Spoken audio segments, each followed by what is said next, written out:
whenever you're ready, we're ready to go. I just now banged the gavel. Thank you, Gary. Go ahead. All right. Welcome, everyone. This is January 21st, 2021.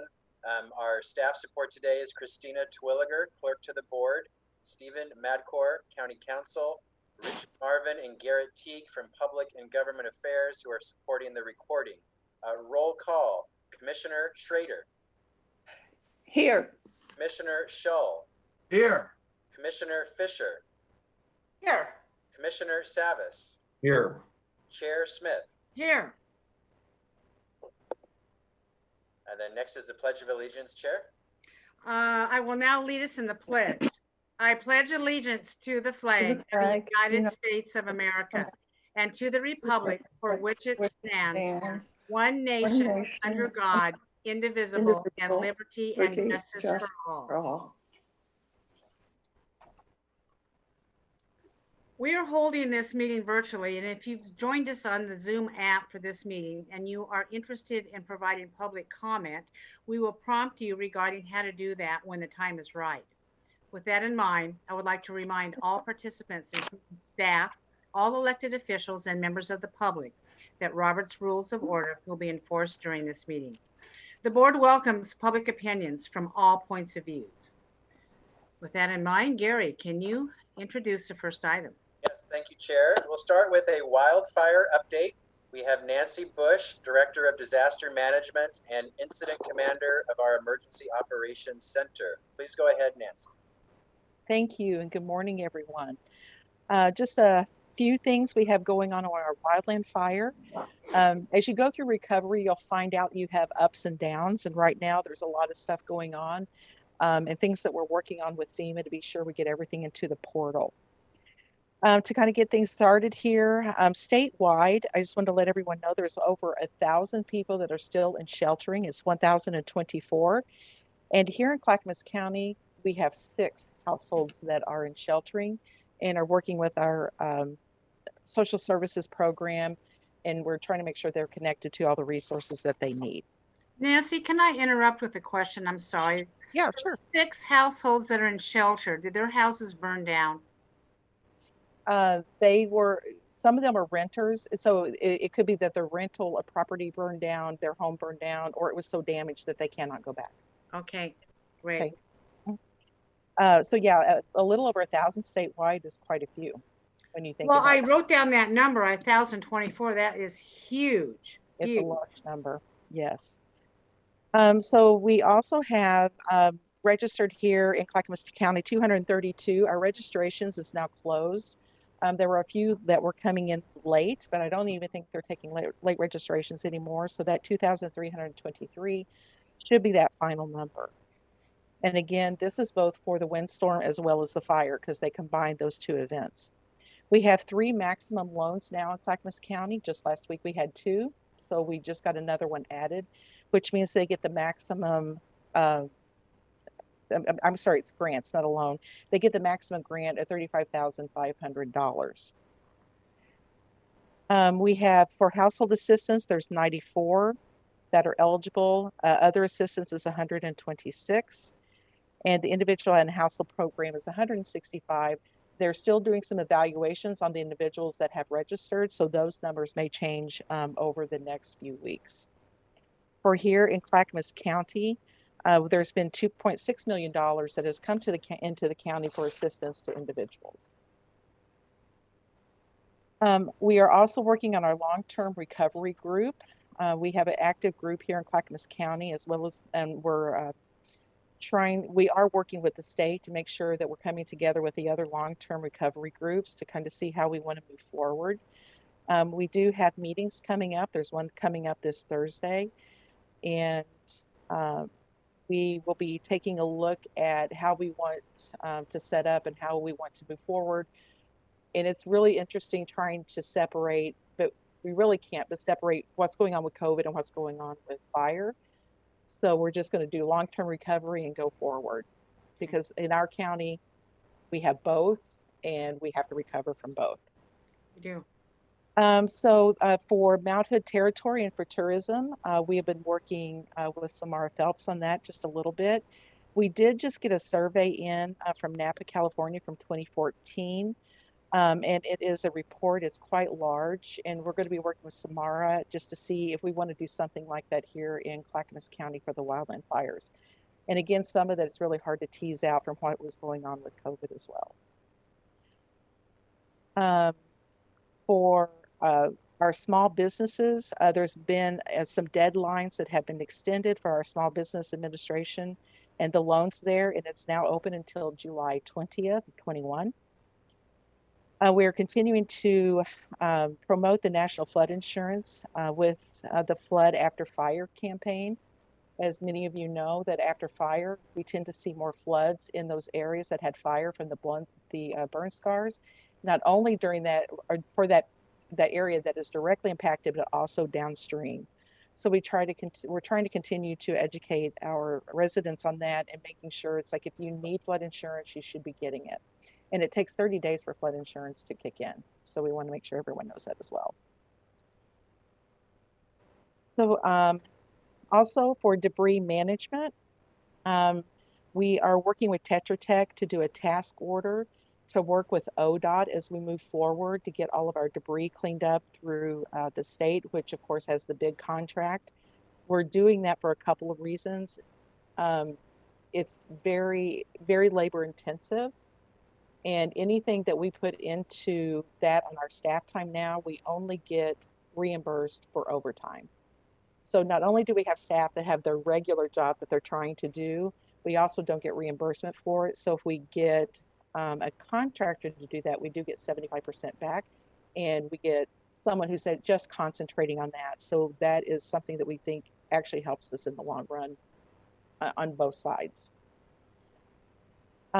We have a new draft IGA in hand right now from ODOT. We're working with our legal team on that and getting some things back. There's a couple things we still really would like to see addressed. So we're going to take it back to them. We do have the DROP, which is the the debris removal operations plan. So those two things go together. The DROP is about 120 pages. So we're going through it to see if it's not in the IGA, is it in the DROP? And if it's not in either, then how do we reconcile that with ODOT? So hopefully PPDR, which is the personal property debris removal, will get moving very quickly. And then we'll start working hopefully on our hazardous trees here for Clackamas County. They are already here doing the state roads and marking trees and getting down the dangerous trees along state roads. And that is my report and update for Wildfire. Thank you, Nancy. Gary?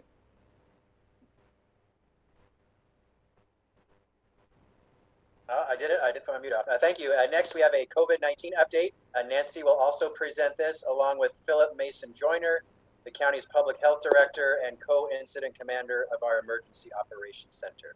I do see Commissioner Fisher has a question though. Commissioner? Thank you. So Nancy, you don't have to give it to me now, but I'm really interested in what you said about a Napa report and looking with our mounted territory. I'm really curious what that report is about and what guidance or wisdom they might have for us. So we can always do that offline.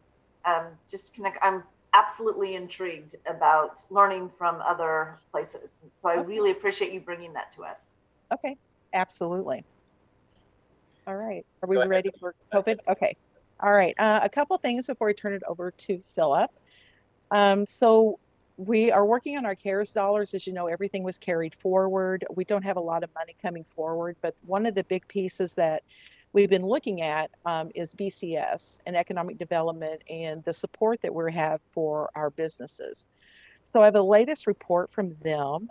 In round 3 of our grants that went out to businesses for childcare, there was $700,000 that went to childcare. For businesses, it was $3,374,325. In round 4, in businesses, we had $927,000. So our total projected into our businesses is $5,225,000. We just wanted to kind of make a note here too.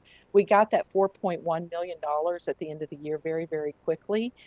So that is part of that $5 million. And then the rest of it came out of the 17 million that we got here for Clackamas County. So that's just an update there. And Christina, if you'll just bring up the slides for us, please. All right, we have our COVID update, which we're also going to be talking a little bit about vaccines. So next slide. I'm just going to talk about the case count, and I'm going to give you some numbers here for the region. I think it's just really important for us to understand, you know, what's not only what's going on here in Clackamas County, but what's also going on in the region related to numbers, primarily because we do share a healthcare system. So in Oregon, there are now 135,142 positives and 1,832 deaths. Clackamas County has 11,789 positives and 138 deaths. Multnomah County has 28,678 positives and 460 deaths. And Washington County has 18,867 positives and 175 deaths. And you'll see here on the screen, this is for since March, and how everything has climbed. We did have quite a drop this week. Philip probably will talk about that a little bit in a few minutes. We're not sure why we've had such a decline this past week. We think it's because some of the things are being shifted toward vaccine rather than testing, but we don't know that that's true. That's only a guess on our part, but we definitely had a decline this week. We went from 765 to 526. And next slide, and I'll turn it over to Philip. Good morning, everyone, and thank you, Nancy. Yes, our case counts are trending in the right direction, and that gives us a lot of hope and optimism that the efforts our community are taking are hopefully working. We do recognize statewide that testing is down, and Nancy's correct. There's a lot of attention and a lot of resources being put on vaccination efforts that I'll talk about in a little bit, but in general, all labs are reporting test results. Testing is still happening in the community. Folks should still have access. And our case counts are moving downward. We are still in the extreme risk category, as you see here, but we're hopeful that we can continue to move forward in the right direction. Next slide, please, Christina. Philip, may I interject something? Yes, please, Chair. In my conversation with Leah Horner from the governor's staff this week, she says the governor is working on, or they are working on, evaluating the extreme risk category. And I would think, and lowering possibly those metrics involved with that. What are you hearing for Clackamas County in that regard? I am hearing from our partners at the Oregon Health Authority that that is being discussed and that we will have opportunity to provide input, just as we did for the school metrics, which were released this week, which I'll share in a bit. So at this point, yes, I'm hearing the same thing. Thank you, Philip. Go ahead. All right, and then Chair, you also asked me to come back this week and provide a little bit more information on the current state framework and the metrics around efforts to slow the spread of COVID-19. So here on this slide, these are the categories. As I mentioned, Clackamas County and the vast majority of the counties around the state are in the extreme risk. So we want to see that case rate get under 200 so we can move forward with, for example, indoor dining to occur, more indoor entertainment to be happening, and other sectors and businesses can begin to loosen the restrictions while also keeping infection rates moving in that right direction. Next slide, please, Christina. The state's webpage, it does have a really nice, very expansive table by sector that explains the different restrictions at each of these different levels, extreme, high, moderate, all the way down. It's located on the link provided here, but folks can also go to Clackamas County's webpage. We have a coronavirus page and a link directly to the state so you can access it more easily. I do recognize, as Chair Smith noted, that it's a ton of information. It certainly can be confusing. There are times where a specific sector has the same guidance at different risk levels, and there are times where the restrictions are differed based on the activity. For example, As I mentioned, indoor dining is prohibited right now in the extreme risk category, but allowed in the high risk once with some capacity restrictions. So it changes, and really, we do have staff here that receive complaints, but also we provide education and consultation for businesses and really try to provide good education and technical assistance for our businesses on helping them interpret this. And then we also, sometimes there's gray area and the guidance is confusing, and we do reach out proactively to the state for clarification. But this webpage at the state of Oregon is the best resource to help the community if there is questions about current requirements. Next slide, Christina. Every week we do want to show per request bed capacity information and hospitalization data. So this fluctuates on an ongoing basis. It's pulled daily by our regional hospitals, and we are able to receive reports on this. You can see available ICU beds, which are our mostly severe ill patients. Capacity still continues to be tight in our region, and in Oregon, we have limited hospital bed capacity. So it continues to stay fairly steady in this range, not a surprise. It can change rapidly. And we certainly, once we do meet regularly with our hospital partners, and if there was cause for concern, we would certainly be informing the board of that right away. But right now, I would say pretty much for the past several weeks, we've been in kind of the steady state of limited staffing, a workforce that's stretched, providing inpatient hospital services. There are also staff that are pulled away to do testing and helping to lift vaccination efforts. But in general, we are not overly concerned about our bed capacity in the region at this time. And then the next slide shows us hospitalizations of COVID patients across the whole state, and that continues to follow suit with our case counts. It's moving in the right direction, moving down. Next slide, please. So vaccine distribution, there's so much to share and so much going on. I'll try my best to be brief. As of this morning, this is yesterday's graphic here, but as of this morning, a little over 19,000 of our community members have received at least one dose of the COVID vaccine, and over 208,000 Oregonians. Our top concern right now is really on vaccine supply. This week, Oregon only received 30,000 doses, with which half of that inventory went to the Tri-County. Next week, again, we've learned from the state that Oregon will only receive 30,000 doses again, and that's for first dose, and then we will get a push for the second dose from manufacturing to the state. In our region, the hospitals have combined their inventories, and they'll be doing most of the vaccination at the Portland Convention Center for phase 1 groups. And then they will start phase 1B, initially focused on educators and older adults.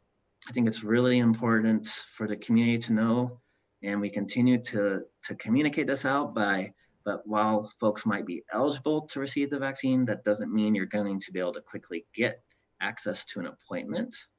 We continue to work as fast as we can. We did send out the form just for phase 1A folks that haven't got the vaccine yet last week. Over 40,000 people filled out that form, and we're working to get them scheduled as quickly as we can. So glad to know that there's a lot of demand. It's a very popular tool and it's working, but our supplies are limited. We have partnered locally with several of our fire agencies that are helping us with the limited supplies that we have at the county to provide appointment-only drive-through vaccination events at locations around the county. And the focus is right now on phase 1A, individuals with intellectual or developmental disabilities and their caretakers. So those populations that going into Portland to get a vaccine is not going to work for them in terms of access.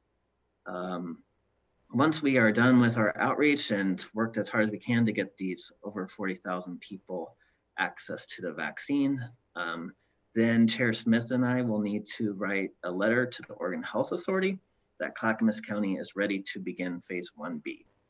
This could still be a couple of weeks out. It's really dependent on having enough vaccine to get these thousands of individuals that are waiting vaccinated.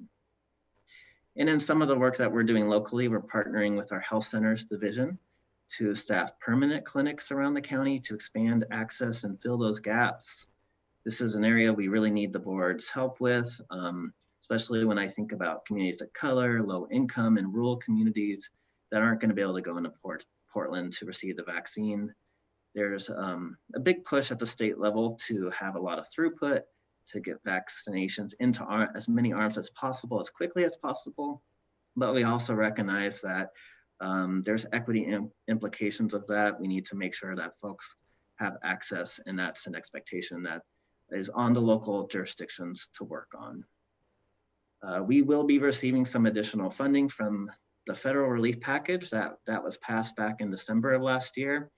And we are anticipating contracting with several of our local fire agencies to help support these efforts. So once we receive the funding, hopefully in early February, we'll work on IGAs for your review and approval sometime in February. But right now, the fire agencies, I just want to really thank them. They've stepped up in a huge way to help us. Just making this a community public good priority that it's all hands on deck right now to get this work done. And we're getting lots and lots of questions still from the community. I do want to encourage folks to go to our webpage, to email this email address. This email address is very popular. We have staff monitoring it. We're trying to respond to every question as quickly as we can, while also getting a lot of this infrastructure set up. So that way, once we have the supplies, and we are hopeful that manufacturing and supplies will just continue to increase over time, that we'll really have good infrastructure in place and capacity to implement fast. I know that educators and older adults are very anxious to get the vaccine, and we're working with Clackamas Education Service District to get our local school district staff vaccinated. We have over 9,800 educators in our public schools here in the county. The vast majority we're going to have go to the Portland Convention Center once it's their scheduled time to do so, and then we'll fill in the gaps locally. So that's a lot around COVID vaccine distribution. I had just one more update on the school changes that happened this week, and then I'm happy to answer any questions. So the next slide, Christina. On Tuesday of this week, the Oregon Department of Education released updated guidance that provides a much clearer pathway for our local schools. Our local schools began providing in-person instruction. It includes new metrics that we chatted about a little bit earlier. It expands access to testing in school for students who become ill during the school day, or staff, and also if there's an exposure of COVID in the school community, there'll be more resources to support that. Dr. Present, our health officer, and I have been meeting with our school partners, providing guidance, doing our best to support them as they make the decision about reopening their schools. But I do want the community to know that it is the decision of local school administrators and school boards. The county public health, we're here to provide guidance and support schools if there's a case or an outbreak in a school, but it is us advising, it is not our decision. So I'm getting a lot of questions in email about that. I just want to clarify that. And the next final slide I have just shares the new metrics. So where we're currently at as a county, we're in this orange zone, elementary, on-site, and hybrid transition. Many of our schools are preparing to do a gradual start for in-person instruction for our youngest learners beginning in February, working really hard to get ready, updating their plans, and we're doing our best to support all 150 local schools in Clackamas County. And with that, that's my presentation. I'm happy to answer any questions that the board may have. I have a question, Philip. Yes, Chair. Regarding our care facilities, our residential care facilities, the staff gets the vaccination. What about the residents? So all of the skilled nursing facilities, and there's close to 70 around Clackamas County, they all, we worked with those facilities to get them signed up for the Federal Pharmacy Partnership, where 3 or 4 pharmacies have mobile teams that go out and vaccinate all staff and residents. And that's at skilled nursing facilities. So assisted living, independent living, I'm getting lots of questions about those communities. They're in that phase 1B category for older adults and do not yet have access to the vaccine. Okay, in the phase 1A category on the skilled nursing facilities where people go for rehabilitation, for instance, I was told that those residents would be vaccinated, but yet I made a couple calls to facilities and the facilities say they don't have the vaccine. So I'm confused, probably as a lot of other people are too. Can you enlighten me on that?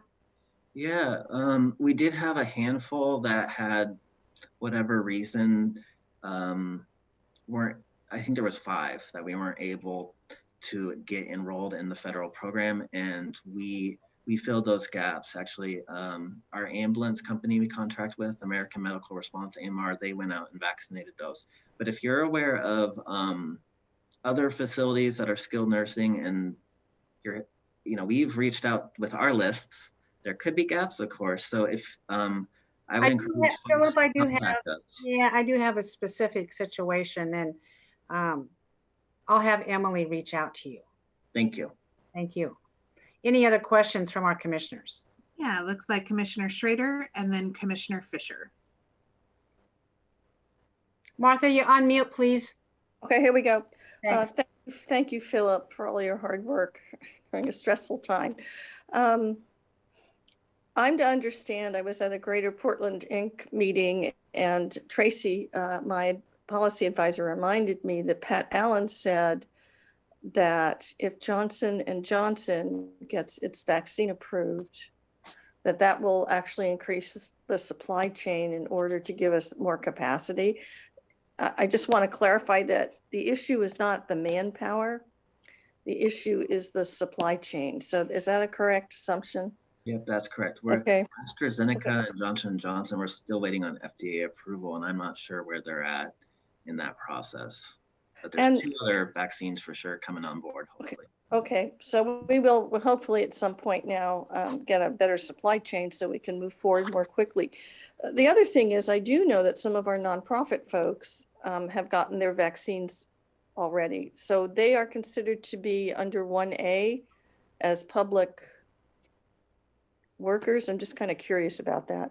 If they, on Oregon Health Authority's website, 1A, healthcare is so broad, and it is a giant list of who falls under frontline healthcare workers. So as if they meet that eligibility, then some of our nonprofits have been able to get. Okay.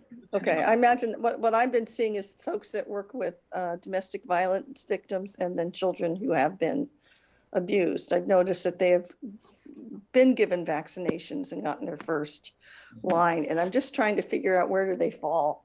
Because my understanding, also my other question is, when they talk about older folks, they're talking 80 and above, right?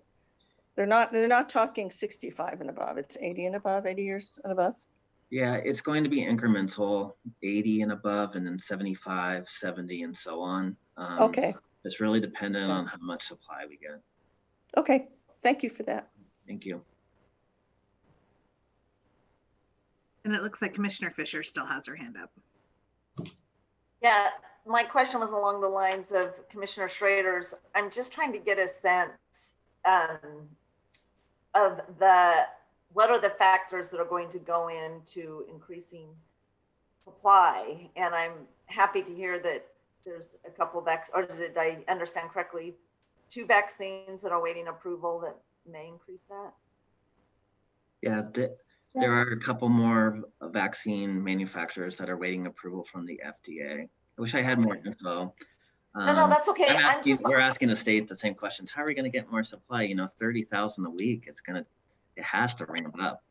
Well, I'm curious if I know that when we didn't have PPE and everybody's like, oh my gosh, we need masks, we need gowns, we need gloves, and then there was an effort to get our manufacturers manufacturing in Oregon. Is there any opportunity or any efforts to create more vaccine in Oregon for Oregonians? That's a great question. I don't know, but I can ask. The OHSU? Okay, yeah, do please ask. If Providence. people haven't been thinking about that, it would be shocking to me, but I really, the increasing the supply is really critical. And then I'm just trying to get my mind around the number of people within the phases for Clackamas County. It's helpful to know that there's 9,800 teachers that or educators that will be in phase 1B. Do you know the number of seniors in the different categories? And I don't want to put you on the spot right now. I really want to study this and understand it. I do read what I get the sense of Oregon because this information is reported, but I don't have a sense of where we actually are in Clackamas County for the different, what our numbers are within above 80. How many people are there? How many people are there outside of facilities above the different categories? And then has everybody in skilled nursing homes, staff and residents been vaccinated at this point? Are those folks all taken care of? As far as I know, yes. Of course, if, as Chair Smith mentioned, there could be gaps. We've reached out, we get lists from the state of all the facilities. We actively call folks, reach out to them, make sure that they're scheduled, connected.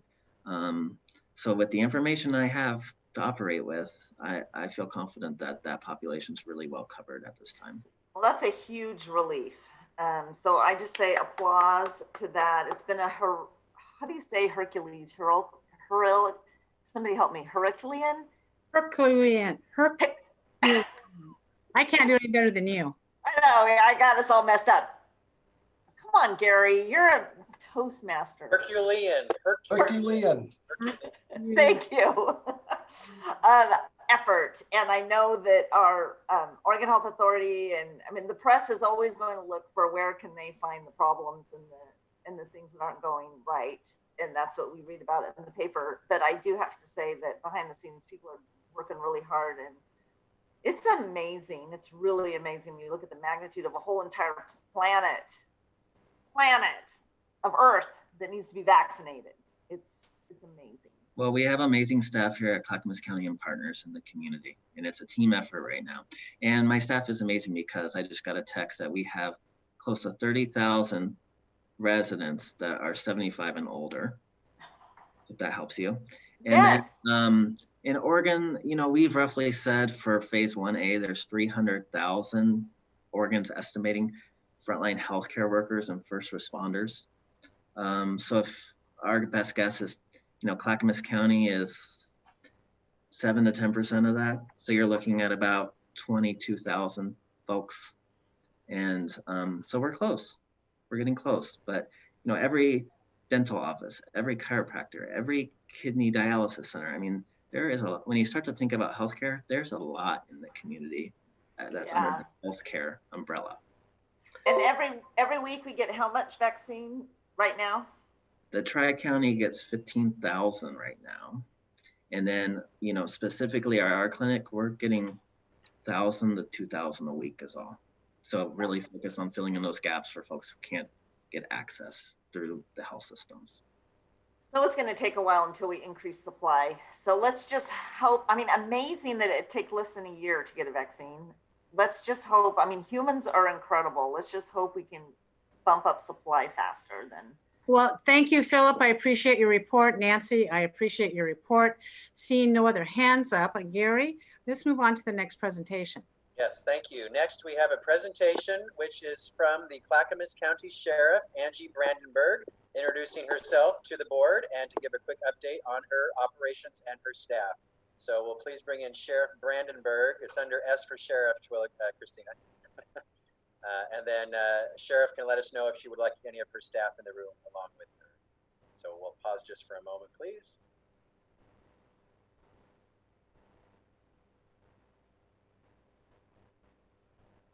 There she is. Hello, Sheriff. Would you like any of your staff in the room as well? I would, please. There are 3 under Sheriff Copenhaver, Chief Deputy Morrison, and Chief Deputy Ashby. Right. We will do that. Thank you. Welcome, Sheriff Brandenburg. I'm happy to see you here today. Thank you. Thanks for your time this morning. Oh, yes, absolutely. Let's give them a minute to load here before I start. That's fine.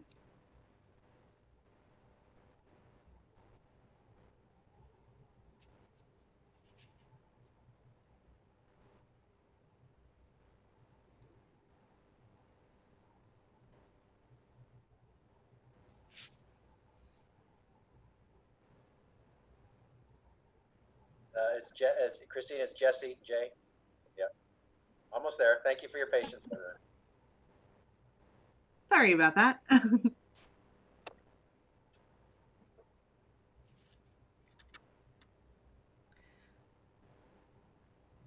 All right, looks like we're all here. Thanks for your time this morning. Good morning, Sheriff Smith, Commissioners, and County Administrator Schmidt. I'm Angie Brandenburg, your newly elected Clackamas County Sheriff. I have to tell you, I'm very honored to serve the people of Clackamas County as their 33rd sheriff in our 175-year history of the Clackamas County Sheriff's Office. Today, I'm here so that I can introduce you. I mean, I've worked with many of you and met all of you, and I'm not going to go into my history. I'd really like to introduce you today to my executive team, whom are here, and I've selected them based on their demonstrated capacities to lead this great organization. I'm very excited about this team. My team and I we're humbled and we are honored to have the opportunity to lead our dedicated, hardworking, brave men and women of the Sheriff's Office. Together, we are committed to providing excellent public safety services to keep Clackamas County safe and a great place to live.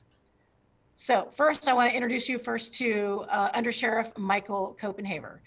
Each of my team will tell you a little bit about themselves and then also let you know what their areas of responsibilities are. So that'll be helpful for you in the future when you're needing to have some questions answered. So Michael. Great. Thanks, Sheriff. Good morning, Chair Smith and Commissioners and Mr. Schmidt. My name is Michael Copenhaver, Under Sheriff of Clackamas County. I'm honored to be in this role, serving Under Sheriff Brandenburg. I've been a member of the Clackamas County Sheriff's Office for a little over 17 years. I'm a resident of Clackamas County. I live with my wife of 17 years and our pets. I've had a great career here at the Sheriff's Office, mostly in our investigations division.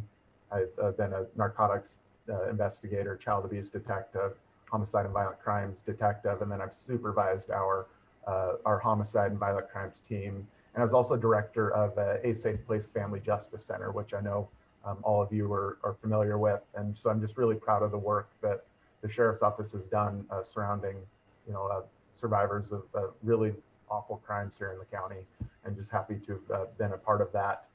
Currently in my Under Sheriff role, I supervise or oversee our PIO unit, a public information office. They're in charge of the press releases and messaging coming out of our office, as well as our social media campaign here at the Sheriff's Office. I'm also in charge of our professional standards unit, which is better known as like an IA division, where we investigate complaints that come into our office. And then as well as overseeing the current director of the Family Justice Center, Lieutenant Rich Sheldon. So I'm overseeing operations still in the Family Justice Center, and I feel lucky to still be a part of that. So just wanted to take a minute to introduce myself, and if you guys ever need anything, please feel free to reach out to me. Look forward to getting to know all of you a little better. Thank you. All right, next is Chief Deputy Jenna Morrison, who most of you are familiar with as well. Hello, Chair, Commissioners, and County Administrator Smith. I look forward to continuing to work with you. Very excited about our new sheriff and our new team. I've been with the county for over 12 years, and I live also in Clackamas County with my husband and my son. My current duties include I oversee the jail, community corrections, civil, the operations support unit, which includes finance. So I get to work with you all on the budget committee, and that is one of the things that I spend a lot of time on and look forward to doing in the future. So thank you very much. And then last but not least is Chief Deputy Jesse Ashby. Hi, it's nice to meet you all. I don't think I've met all of you. My name is Jesse Ashby. I've been with the Sheriff's Office since 2007. Before that, I came from a smaller agency inside the county. And even before that, I graduated from Eastern Washington University, so I'm kind of from the Northwest most of my life. I've been lucky. I came over to the Sheriff's Office from that smaller agency, as I mentioned, because of some of the opportunities that are here at the Sheriff's Office, and I quickly got involved in our drug team and became a drug investigator. And my path at the Sheriff's Office has been mostly through the investigations, but I've spent time in patrol and as patrol sergeant. But the bulk of my time has been as an investigator for homicide or as the supervisor of the homicide and violent crime team unit. Then I got promoted to lieutenant and I took over our professional standards unit. So spent some time in there. And then most recently, Sheriff Brandenburg promoted me to chief deputy on the 1st of January. So my current responsibilities are the patrol division, the investigations division, the training division, the wellness division, and our 2 contract cities that we provide policing for. Actually 3 Estacada, but we have chiefs of police assigned to the cities of Wilsonville and Happy Valley. So those are my areas of responsibility. I live here in Clackamas County in the Redland area with my wife and my 2 daughters. And it's really a pleasure to meet you all. And if you ever need anything, of course, please reach out to me or your staff and I will get you whatever you need. It's nice to meet you. So as you can see, we have a very talented team that really rounds us out. I'm very excited about their talent and their ability to lead people and to care for people. So that's one of my missions here, is to take care of our people so that we can take care of our community. And that is a goal and a mission of ours as we make our decisions as we move forward. Since January 1, our team, we've been hard at work. One of the first things that I want to accomplish here is to determine where we're at fiscally. I don't know if you know this, but I have asked the Treasurer's Office for an independent financial condition audit. We should have those results of that by the middle of March. Secondly, I also want to determine if we're using our resources effectively and efficiently. To that end, I've asked for an outside audit, our firm to conduct a comprehensive staffing study. And the goal in mind for both of these projects, which are going to be overseen by Under Sheriff Copenhaver, is that we use this information to inform us as we drive our decision making as we move forward with our fiscal, financial decisions, and are we using our resources allocated correctly? I want to know that early in my administration so that we can ensure that we are being transparent, being responsible with what's been entrusted to us. So, and I don't take that lightly. My team doesn't take that lightly. My office doesn't take that lightly. So, for me and the team and the Sheriff's Office, this is a new beginning for us. We are excited for that. My team's excited for that. I think if you're in the room with them, and you probably feel the excitement here as they talk with you, that we are very excited. And so one of my commitments is transparency. I believe the audit, the staffing study will really shine a light and show how this office works. In addition, I want you and I want the public to better understand what we do. So you can expect that we're regularly going to come before you and explain what we do, bring our units to you, the people who do the work, and then you can have a chance to ask questions. But really our goal and our commitment is to work with you, to work with our county partners, and really to serve the public to the best of our abilities, and doing that together. So thanks again for your time this morning. I really am excited about this new team, and I'm happy to have them get to know you. Sheriff Brandenburg, thank you for this presentation. You're singing my my chorus here when it comes to financial disclosures and financial stabilities, being able to provide the services that I think and you think that Clackamas County citizens want. And you touched on some of those areas of patrol, investigation, and jail. And maybe there's some other underlying support services that enhance those as well. You and I have had conversations, and I so look forward to working with you and your staff on this. I feel that you have a very open approach to how you want to do business and your governance model. I'm also absolutely thrilled to death to congratulate you in maybe a different way, and that as the first woman elected sheriff in the history of Clackamas County. And I love saying this expression, there's a new sheriff in town. And we're going to have so much fun with that. I think law enforcement and Clackamas County Sheriff's Office is going to be a wonderful partner with this particular board as we move forward in our open and clear discussions about our budgets, our expectations. And, yesterday I had a great conversation with District Attorney Wentworth. He too is of, I think, this same cloth. I think we have a new era of public safety moving forward, trying to accomplish goals, trying to listen to the community, finding out how best we all can serve them. And your presentation certainly has highlighted that. Thank you very much for taking the time and your staff to come forward. Are there any other questions or remarks for Paul? Yes, thank you. Good to see you, Sheriff Brandenburg.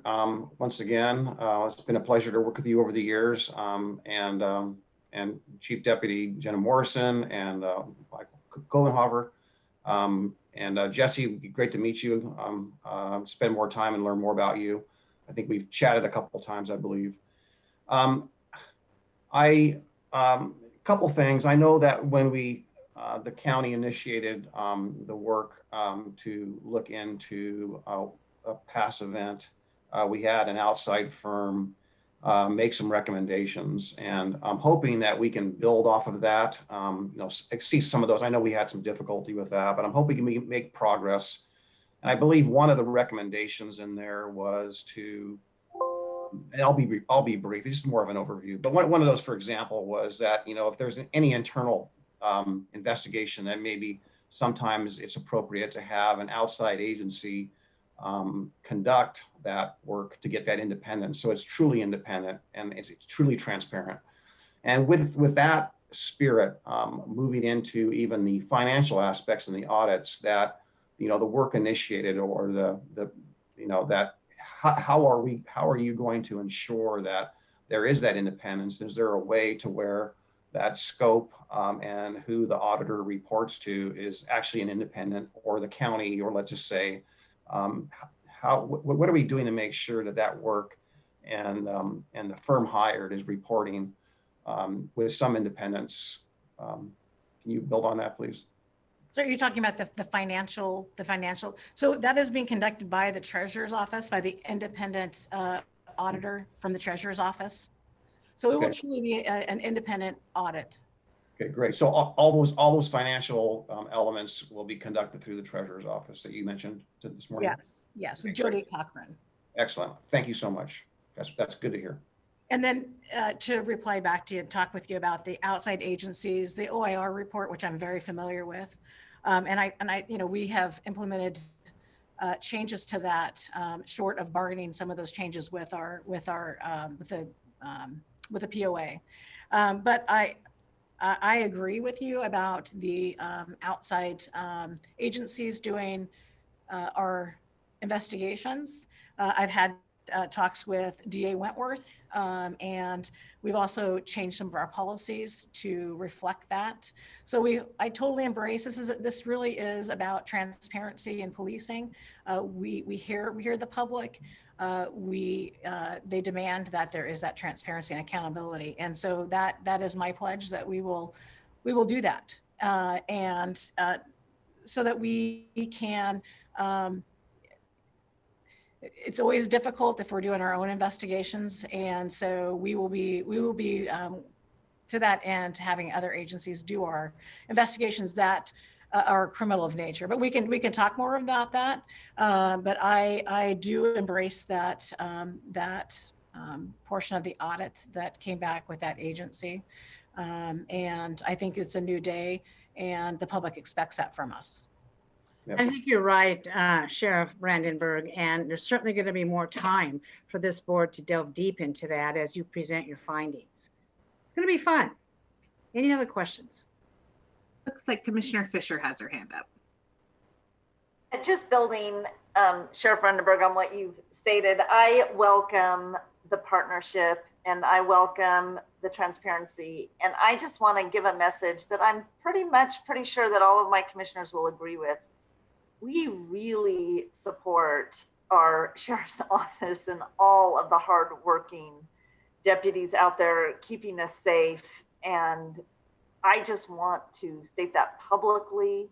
We, with just heartfelt appreciation for everything that you all do and those that work at the sheriff's office. So, and our constituents very much you know, people can make judgments, oh, those police, oh, and those, but our sheriff's office, it's a totally different story. People are so thankful and grateful. And I've heard many, many anecdotes and stories of how responsive, how empathetic, how present, just the partnership with the community. So just want to say thank you so much. Thank you. That does mean a lot to our folks. They come to work every day. They give it their all. It's not the most glamorous job. It's dangerous. It's hard. It's hard on them, which is why we are committed as a team to take care of their health, their physical health, their mental health, so we can take care of our community and keep serving the way we do here in Clackamas County.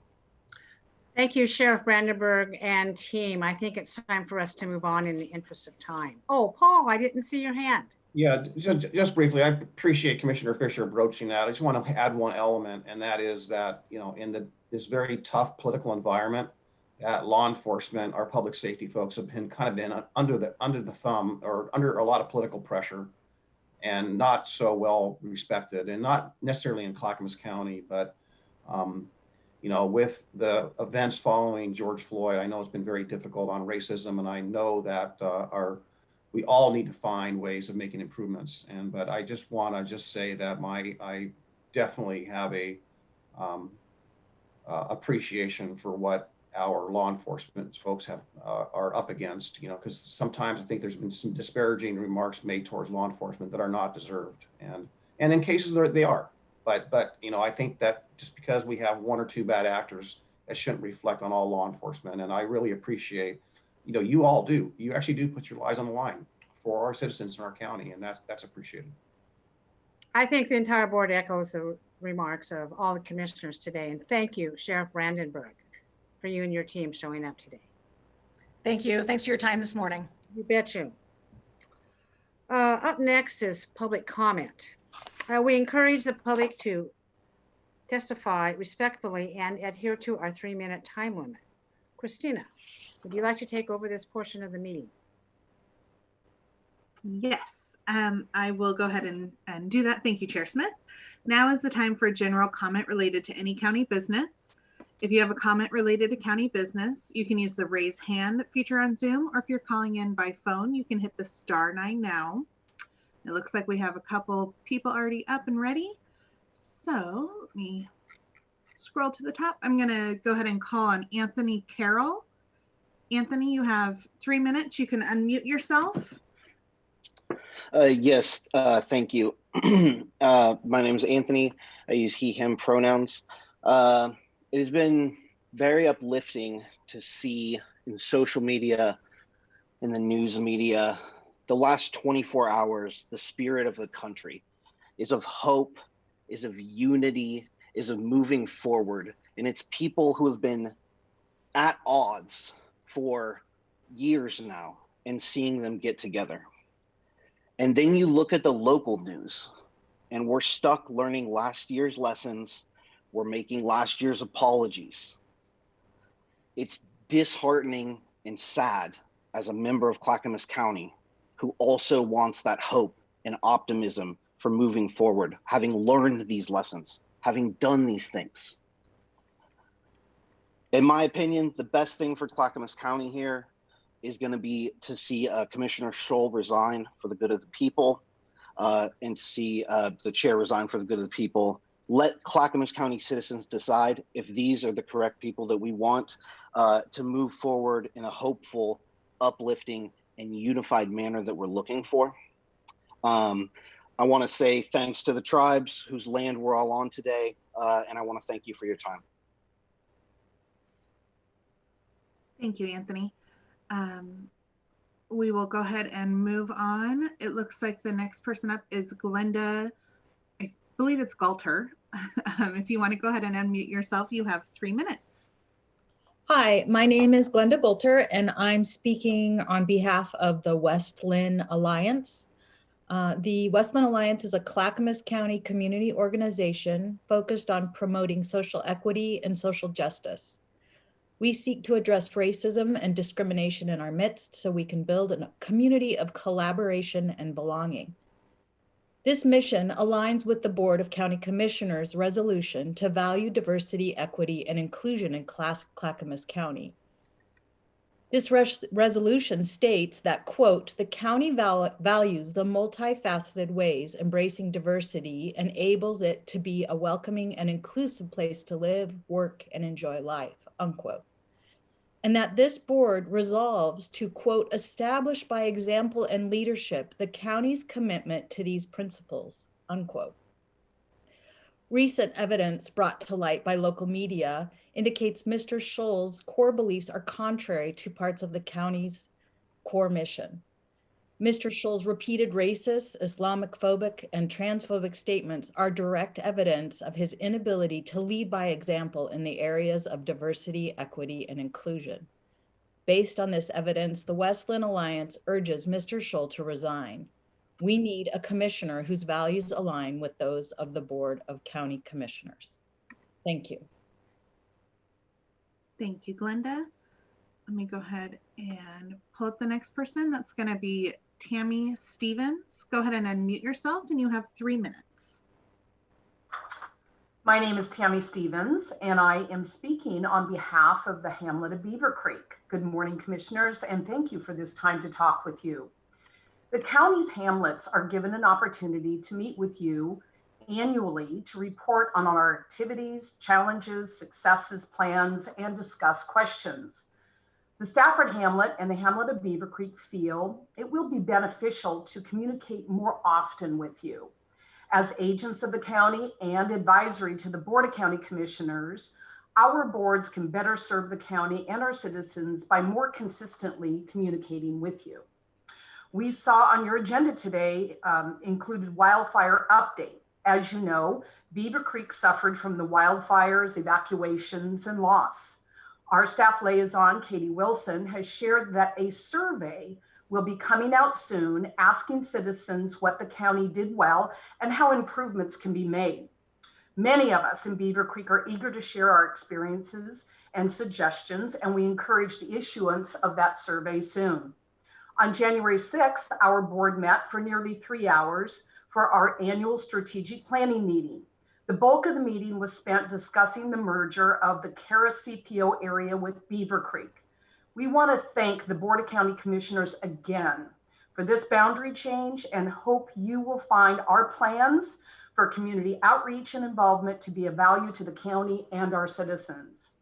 Due to the pandemic, we have certainly learned the value of social media, the internet with our website and community emails, as well as other forms of media.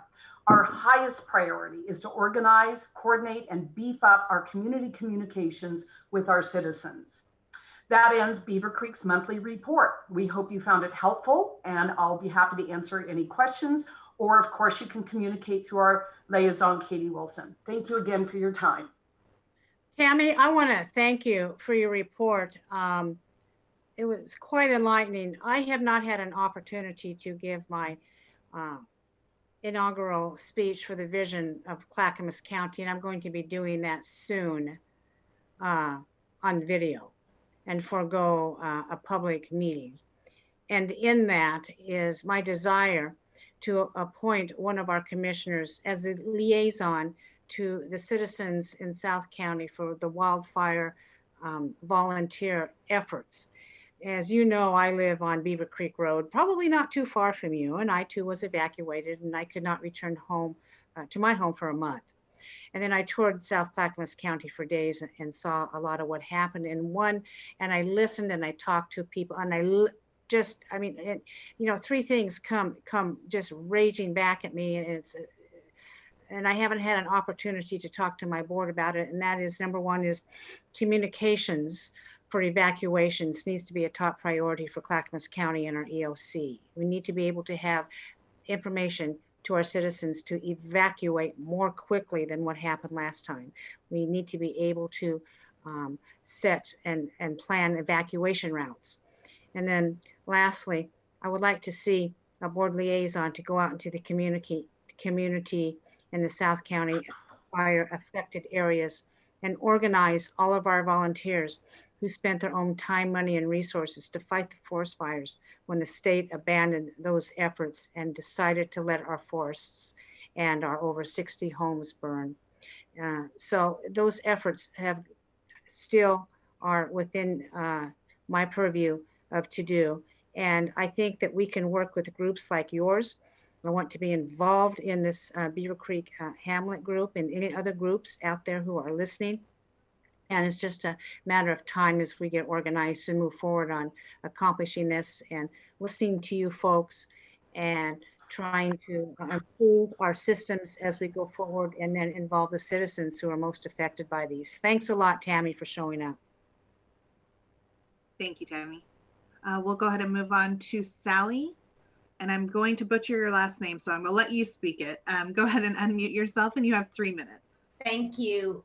My name is Sally DeCipio. I'm in West Lynn, and I want to really thank everyone for inviting public comment. I really appreciate this opportunity to speak up. It's my first time, but it won't be the last if you'll let me.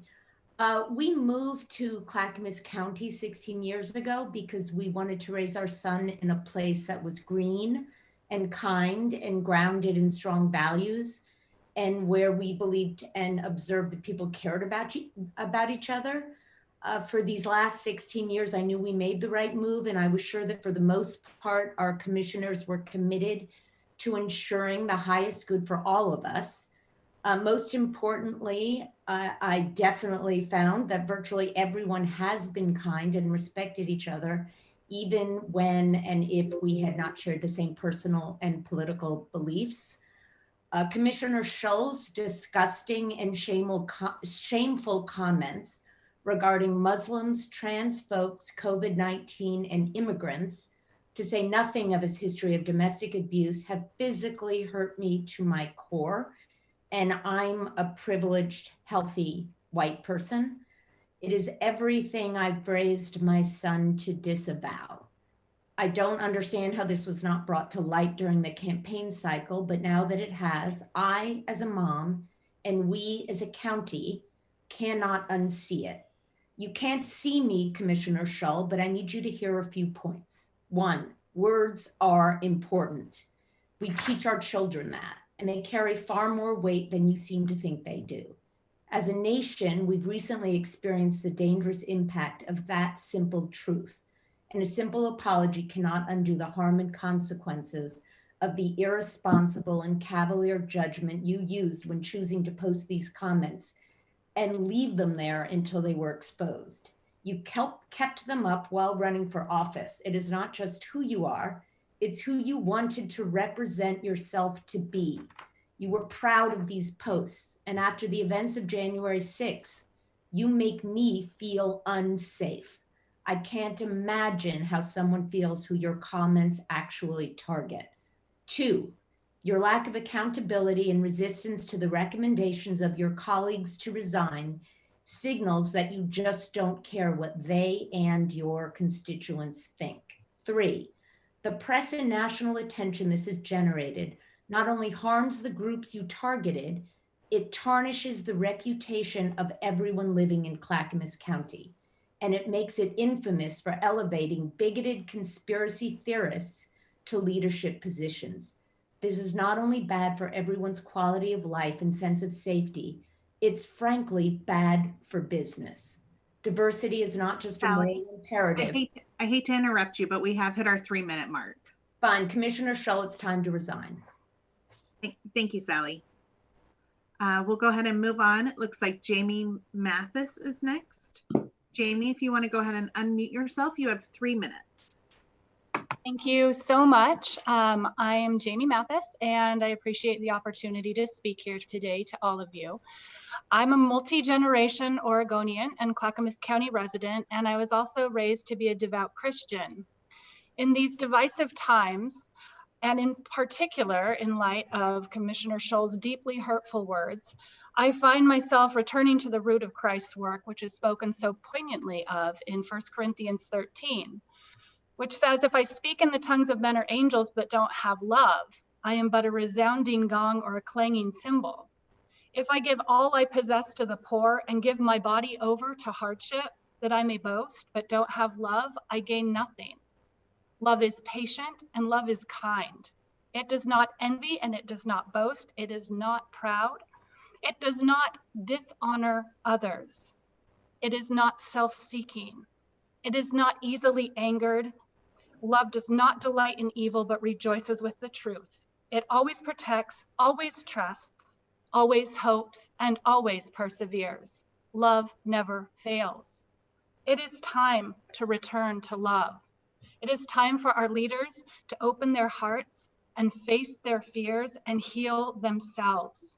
Our communities, our lands, our bodies need healing if we are to survive, and this can only happen when our leaders demonstrate this renewal in their own lives and words. Commissioner Shull, it is time for you to resign. Your words and deeds are coming from a depleted heart, and this hurts both you and your community. You deserve to be loved, even though you've lashed out at a vulnerable community like an animal with its paw caught in a trap. Your trauma will perpetuate itself on the innocent until your own pain and fear are tended to and eased. I honor your service. I salute your ability to endure. It is now time to stand down. It is time for you to attend to your wounds so that your service and sacrifices are not totally obscured by the impact of your anger, which you use to target some of our most vulnerable community members. You are better than that. You have been better than that, and you can be again. There are so many people here today filled with anger and rage, unable to let go of the wounds your words and deeds have caused. And I have to ask you, is this the legacy of leadership that you want to leave? You have an opportunity to be a true leader by showing that it's possible to heal. It takes courage and strength to face our shadows. Please step up now and do your duty and move into your own healing. We stand together or we fall together, and our leaders must show and say they are working toward a better life for all. Please step down as commissioner until your life and words can reflect more love than hate. Thank you. Thank you, Jamie. Go ahead and move on to the next. It looks like it's Connie Lee. Connie, if you can unmute yourself, you have 3 minutes. Hello, I'm Connie Lee. My pronouns are she, her. And I want to talk about Mark Shull too. After watching Mark Shull's speech at the Muslim Educational Trust a few days ago, I am convinced that he is totally oblivious to his own racism. He seemed to be saying that his many Islamophobic Facebook posts were meant for other military people he knew in Iraq, and this was just how military folks talk. Yet he wants us to believe that he really likes Muslims. I am not convinced. Mark's explanation only tells him that he has no understanding of how prejudice and bias work. He talked for a minute or two about how much he liked Latino people, even after his post told a different story. And he said absolutely nothing about Black people, even after we had had Black Lives Matter protests in Portland for over 100 days. After he left the podium, he came back, apparently because someone reminded him that he had forgotten to talk about Black people. At this point, Mark talked about liking Black people. But when asked about the phrase Black Lives Matter from someone off camera and off microphone, he responded, quote, all lives matter, unquote, and went on to say all the types of lives that matter. Mike Shull is oblivious, oblivious, oblivious.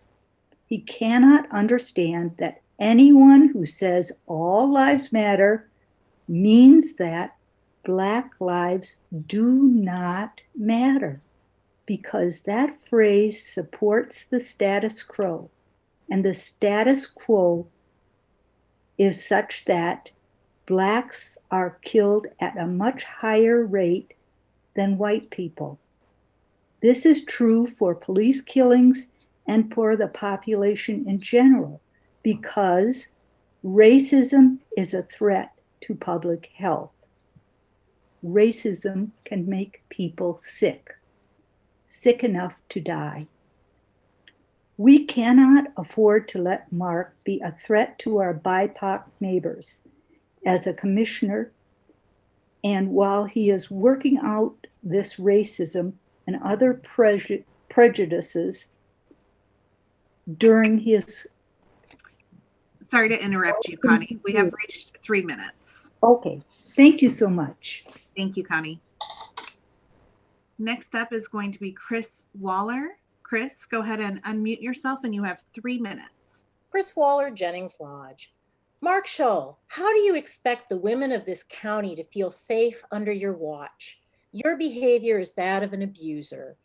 After your speech at the Muslim Educational Trust, you were called out for personally targeting me. Mr. Shull, no one else made the dozens of posts on your Facebook account. You did it. You have yet to publicly state that, yes, you posted all of those hateful words.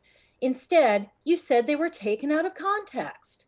I challenge you to provide any context whatsoever in which stating this is acceptable.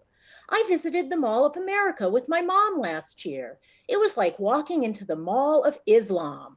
I think we were the only 2 non-Muslims there that day. Never got one smile from any Muslims. It was a horrifying experience. Not a friendly face in the crowd of Akbars. Mr. Shull, you did not truly apologize for what you did. You stated, I realized that the email, my email, would cause sincere concern to the public and hurt to the Muslim community. Mr. Shull, it was not my email that caused this hurt. It was your own behavior. I do not think that you accept that. Do you honestly think that if I had never found your posts and never exposed them, that they would have been okay? As the USAFV shelter wrote, an abuser will blame others for his shortcomings. Someone is always out to get him or is an obstacle to his achievements. The abuser doesn't take responsibility for his choices. You then complain that no one asked you for your side of the story.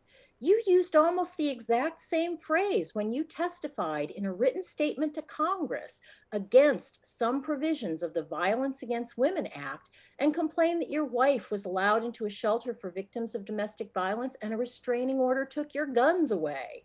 Mr. Shull, there is no your side of the story here. There is no situation in which comments like yours were acceptable. There is no excuse.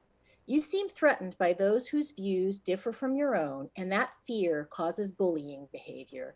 As one example, you wrote on December 22nd, 2019, on your reposting of an article comparing liberals to Nazis, I would be happy to show you how I can take out targets every time at 500 meters using iron sights. Mr. Shull, some pre-written words of apology are not enough. The taxpayers of this county should not be paying for your on-the-job training. Step down now, devote some time to helping those you have hurt, and put some meaning behind your otherwise empty words. We will not go away, and this will not stop until you step down. Thank you. Thank you, Chris. We'll go ahead and move on. It looks like there is a phone call or a phone number ending in 4400. Go ahead and unmute yourself, and you have 3 minutes. And may the person identify themselves with an introduction, please. Yes, please. And again, it looks like they're not unmuting themselves. It's a phone number ending in 4400. I don't have a name, unfortunately. You know what? We will go ahead and move them back over. We'll come back to them. It looks like next up is Drew Mckenzie. Drew, you have 3 minutes. You can go ahead and unmute yourself.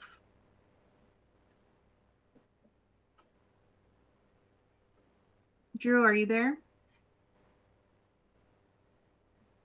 Test 1, 2, 3. What about now? There we go. We hear All right, you. there it is. Hi, my name is Drew Mckenzie from Wilsonville. I just wanted to start by thanking the commissioners for giving me an opportunity to speak today. And real quick, before I begin, I'd like to ask if Commissioner Scholl could turn his attention to the screen, because I'd like to be able to look him in the eyes, even though I don't have the option of turning on my video myself. So to begin, I'd like to share a little backstory so that you guys know where I'm coming from. I grew up quick, raised by a single mom and my grandma. I started working full-time at 16 to make an ends meet, and I've lived in some rough places. So I definitely know what it means to work and to struggle. But I also know what it means to live in a place that feels welcoming, stable, and sustainable. Oregon is the most beautiful place I've ever seen, and I love living in my quiet community here in Wilsonville with my fiance. I'm 21 years old, and my dream is to be able to create opportunities for everyone who wants to have access to a prosperous life here. When I became aware of Mark Scholl's statements about the most vulnerable members of our community, I gotta say I felt enraged. When talking about immigrants, his statement, and I quote, "Any illiterate Central American gangbanger who jumps the southern fence is welcome," completely blew my mind. I have never in my life encountered such blatant and hostile nonsense, and I cannot and will not be silent about my disgust. Who wants to live in a community where we ignore a person making angry comments that target his own constituents? Where we look the other way when our chair or vice chair disregard principles of decent behavior, dismiss Robert's Rules of Orders, and literally ignore the advice of their own counsel to advance their own ideologies, even feeling emboldened enough to call the pushback from their colleagues a coup. As a young person, I'm trying to build a life where I feel that my partner and I are safe, and that I can empower others, especially working class folks, to succeed and thrive. People like Mark Scholl and his enablers put that dream at risk because they target people like me, a gay working class citizen, with their overt racism and hostility. My skin may not show it, and I don't often advertise it, but my mom is a kinky-haired, big black lady that had a hard life and did her damn best to raise me. I have seen and experienced the effects of just about every kind of overt and systemic racism that you can imagine. Mark Scholl does not deserve to represent the good people of Clackamas County, whatever their color or outward appearance. I know how damaging words like his are firsthand, and I will not allow my fellow citizens to be treated like second-class citizens by someone with too much power and no accountability for his actions. Commissioner Scholl, you need to resign. You should have never run for public office knowing that there were constituents of yours you would actively try to disadvantage. This county and this beautiful state deserve better. Thank you. Thank you, Drew. Now I'm going to try and bring over the phone number ending in 4400 again. If you can hear me, you can press *6 to unmute. There we go. And then just go ahead and give me your name and your area of residence, please. Sure. Mitra Anusharavani, she, her pronouns, Jennings Lodge. I call for Mark Scholl to resign. The morning the article was published in the Oregonian exposing Mark Scholl's Facebook account, before I even had seen the headline, I received an upset, seemingly urgent phone call from my normally very rational and composed father. In a string of lightning-fast speech in which I couldn't even get a word in edgewise, I heard the following. "Did you see the news? This is really scary. Who is this guy? What he's posting is really scary. This is unbelievable. This isn't even run-of-the-mill Islamophobia. This is hateful. This is just awful. I can't believe this. How did he get elected? This guy is really scary." And my dad finally landed with, "I don't want my grandchildren raised in Clackamas County."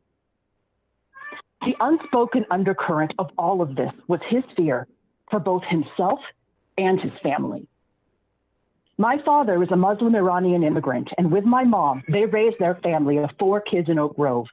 I'm now raising my family in the same area, and I'm still reeling from reading Mark Scholl's vitriol. It's assaulting and destabilizing to read the magnitude of this hate from anyone, but most especially from an elected official. I know racism and white supremacy is at the core of the American identity. I'm not naive.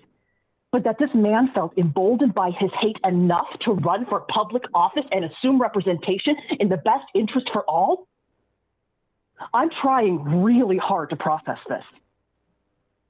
I used to tell myself that this level of open bigotry existed in small towns, They were fringe beliefs, and there wasn't much consequence to these folks in their echo chambers of right-wing radio and crazed Facebook groups. I deluded myself that urban, or at least suburban life, ushered general protection against the bigotry that I misguidedly placed at the feet of a more rural, less quote-unquote sophisticated America. I was wrong. Clackamas County, while certainly containing rural outposts, is decidedly part of the Portland metro area. And this man, who feels threatened by my family's very identity, wants enough votes to represent me. If you take his published words to their fullest extent, and I do, because I believe words matter most especially from public officials, I am represented by someone who doesn't think I should exist in this county, state, or country, or frankly, even at all. My father, the grandfather to my children, doesn't feel safe having his family reside in Clackamas County, where bigotry, intolerance, and hate have just been bolstered by Mark Scholl's election. I call for Mark Scholl to resign. Thank you. We will go ahead and move on. It looks like Mary Baumgartner, you're next. You have 3 minutes and you can go ahead and unmute yourself. Thank you. My name is Mary Baumgartner. I reside in West Lynn. And thank you, Chair Smith and commissioners and staff. I would like to speak this morning for myself, although I will also say that I am recently elected to the City Council of West Lynn and look forward to working with you in the future. I am speaking to you this morning as a citizen, however, as a private person, not for the council. I am very alarmed and must say that while Mark Scholl is serving on this board, people in Clackamas County are not safe. And it is reasonable for them to feel unsafe because of the words that he expressed and has not atoned for. And I grew up in rural Clackamas County. I lived on a farm. I raised cattle. I understand farm life and agricultural practices and the rural thought process. I understand that there is a very strong polarization right now going on, and I'm hoping to do my best to bring people together, whether they live in a more urban or suburban or a rural area, because in the end, we all want the same thing. We want safety, we want acceptance, we want to feel good and comfortable about the places that we live in. And at this moment, I do not feel comfortable with having Mark Scholl representing the residents of Clackamas County. And I hope that he will take it upon himself to do the right thing and resign. Thank you. Thank you, Mary. We'll go ahead and move on to the next. It looks like it's going to be Tim Lusser. Tim, you have 3 minutes. Go ahead and unmute yourself. Yeah, can I turn on my video too? So our hearing impaired folks can see us? No, we only allow talking right now. Thank you. Okay, well, I'd like to appeal that to the chair. For our hearing impaired folks, I'd like to have my words read on video. Mark, Tim, excuse me, I would like to accommodate you. I don't know that I have the technology at my hands to do that. Well, it's a Zoom meeting, so you can turn on anybody's video. Can you turn on his Zoom or not? I don't know. I would have to make him a panelist. Mark, you're not going to be a panelist. If you want to do your testimony, I suggest you get to it. My name is Tim Lucier Tootie, Miss Commissioner. Thank you. So, thank you. I have 3 minutes, and yet we can't even be on camera. You know, this is pretty ridiculous. So, I'm a citizen of Oregon. I'm a Damascus resident, and here I'm joining a meeting which is basically still closed to the public. So, yet again, while schools and communities are opening, while states like Florida are absolutely open and having commission meetings open. Actually, this county commission had an open meeting, I believe it was 2 weeks ago in person, but I wasn't invited to attend that in person. And today I can't speak in person. And if you haven't, Commissioner, then I would like to ask when you're going to have open meetings so that we, the people, can actually show up in person. But today, obviously, there's some important business going on. The legislative session is going on, and citizens are denied, which is unconstitutional, from showing up in person to that. People are hurting in Oregon, and this commission isn't working on the people's business. Unfortunately, it is distracted by commissioners' politics from previous times. Last week's meeting, I pointed out that Commissioner Martha Schrader and Sonia Fisher covered for Chair Jim Bernard when he did the exact same thing that's being accused of Mark Scholl today, except he did it, Jim Bernard, who was thrown out of office, from an official Facebook page when he said, "Screw you, Julie Parrish. You put a legislative thing on the ballot and you lost. We should cut you from the legislature. You should clip coupons to feed your family." So Chair Bernard, our former county commissioner, was also pled guilty to 2 ethics violations. He also attacked people on a Facebook post when he was an elected official. And it wasn't just silence from Martha Schrader and Sonia Fisher. In fact, they covered for him. I testified in person when we were allowed to testify in person, and I called for this commission to reaffirm the Spirit Pledge, to reaffirm the nonpartisan pledge that this commission has done before. And yet Martha Schrader and Sonia Fisher covered for Jim Bernard because of the same political party. But what Jim Bernard did by saying "screw you" to an elected official named Julie Parrish was unconscionable.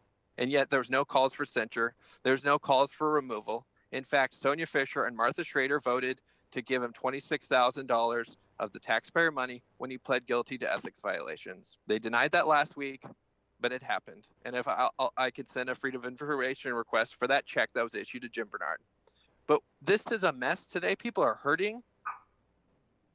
And yet this commission has many issues in front of us. We can't even be on video at our Zoom meetings. We're stuck on audio calls. We can't meet in person. The legislature won't allow us to show up in person. People are hurting. And you politicians, all 5 commissioners get $1 million in salaries in a 2-year budget cycle.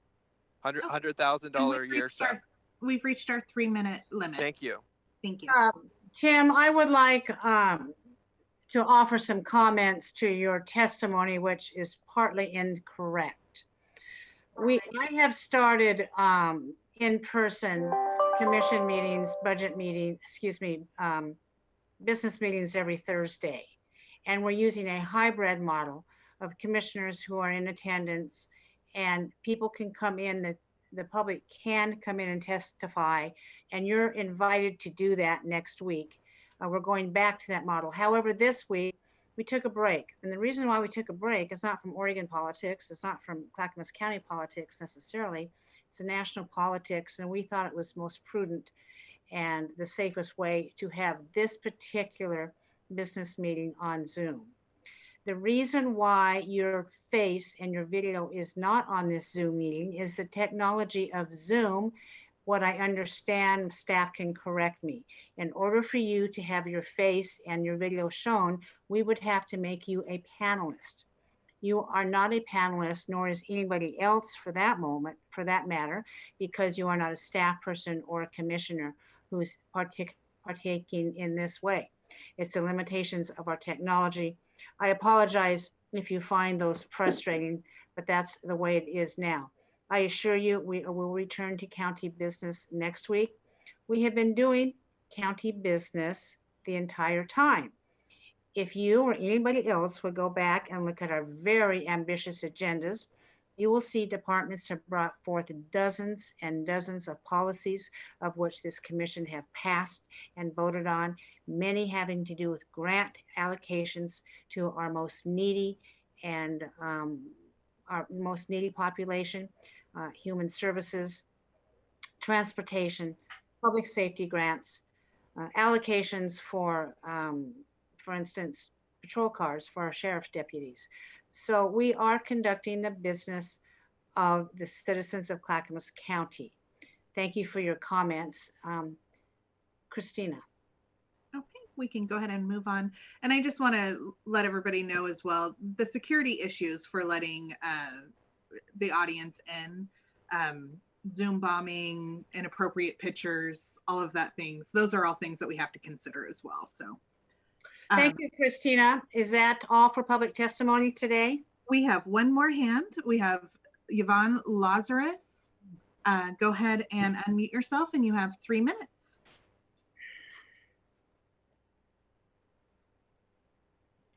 Yvonne, are you able to unmute yourself? Oh, there it is. Am I unmuted? We hear you now. Okay. Well, I didn't come very prepared for this, I can see, but I am going. The last young man who talked, I'm with him a lot on what he said. Mark is a 25-year veteran. Our veterans, I'm telling you, they get blown up. All kinds of stuff happens to them. And I don't see that we take very good care of our veterans. And I know Martha, she's a veteran lover. And, you know, I think in my mind, she's probably doing the best she can do, but it's not enough. And I feel his rights are being taken, his First Amendment rights are being taken from him because he can't speak out. How can you say you're going to be, he was elected, honestly, and my vote's been taken from me because I voted for that man. And I'm not upset at what he said. There's been times I've probably said things, and you people don't know me. You don't understand that I was married to someone who is an alien. And I understand that when you come into this country, it's because you are getting away from what you don't believe in, and you believe in what we believe in. But when it comes down to the nitty-gritty of war, are you going to be able to be an American? I am living in a situation, and I'm not going to go on and on about this. I meant to stick with the fact that my right has been taken from me because I don't know how when he was voted in. And lots of times we vote people in and then we find out certain things about them. But they still get to serve their time. This man is being censored and he should not be censored. That's wrong. It's against our principles that are permitting you to say what you're saying. I didn't mean to yell, but I feel this way so much. I am 77. I've lived in this county. I've seen the good and the bad. Okay, Yvonne, I'm sorry to interrupt you. We have reached our 3-minute limit. Thank you very much. Thank you. And I'm for you, Mark. Thank you. Okay, and it looks like that is the end of the hands raised, so I believe we are finished. Thank you, Christina. I will close the public hearing, the public communication part of this meeting. Now we'll move on to the public hearings. Gary, it's your show. Yes, thank you, Chair. Next, we have consent agenda, and commissioners, all of these items have already been pre-vetted by you at the last 2 weeks of issue sessions. So you've heard these topics before. So today, these are all on the consent agenda. Christina, would you please read the consent agenda? Of course. So for the Department of Transportation and Development, number 1 is to accept Safe Routes to School Construction Grant Award from Oregon Department of Transportation and to execute a grant agreement for the Webster Road Sidewalk Project. The total project costs $2,637,300, and the ODOT grant award is for $1.9 million with a 20% match, which is $659,325 is required. Approval number 2 is approval of a resolution declaring the public necessity and purpose of acquisition of rights-of-way, easements, and fee property for the Fuller Causey Crosswalk Improvement Project and authorizing good faith negotiations and condemnation actions. And Chair, would you like me to read the dollar amounts or would you like me Yes, to? I would like those read. Thank you. Perfect. Okay. I just wanted to make sure. The project is estimated to be at $17,500 and included in the $185,588 total project budget. Funding through a county road fund of $37,118 and ODOT state grants for $148,470. Number 3 is approval of amendment number 1 to contract 1831 with Murray Smith Incorporated for the Jennings Avenue, Oregon 99E to Oakfield Road project. This adds $150,927.63 for a new total not to exceed $999,592.70 and is funding through the Federal Service Transportation Program and county road funds. Next up is the Federal Department or Finance Department, excuse me, approval to accept a grant award from the state of Oregon by and through the Oregon Military Department for FEMA 4562-DR-OR Wildfire Declaration and Straight Line Winds. No amount is committed at this time. For the Business and Community Services, approval of an extension to the Wood Innovation Grant Award between Clackamas County and the U.S. Forest Service to support incorporation of mass timber and county courthouse project, Grant award is for $100,000 and has a 50% match requirement, which will be met primarily through in-kind staff time contributions, as well as some local funding of travel supplies and other project costs. For the Juvenile Department, I have approval of a contract with Maple Star Oregon Incorporated for the Emergency Shelter Care Services, contract total $290,300, and is budgeted. Number 2 is approval of a contract with Boys and Girls Aid Society for Oregon for the Emergency Shelter Services contract of $290,300, and this is also budgeted. For the Clackamas County Sheriff's Department, request by the Clackamas County Sheriff's Office to accept a grant from the Oregon Impact for reimbursement of activities related to distracted driving enforcement. This grant award is for $20,000. Number 2 is a request by the Clackamas County Sheriff's Office to enter into an intergovernmental agreement with the Oregon Department of Transportation for enforcement of the Oregon Motor Carrier Safety Action Plan. The total funds are $25,000, paid at a rate of $113.75 per inspection conducted. And this is the end of the consent agenda. Thank you, Christina. Do I have a motion? Martha, could you I move we approve the consent agenda. Thank you. Do I hear a second? I second that, Chair Smith. Motion has been made by Commissioner Schrader and seconded by Mark Schul. Do we have any questions or comments? Hearing none, Christina, would you call the poll, please? Absolutely. Commissioner Fisher? Aye. Commissioner Savas? Aye. Commissioner Schrader? Aye. Commissioner Schul? Aye. And Chair Smith?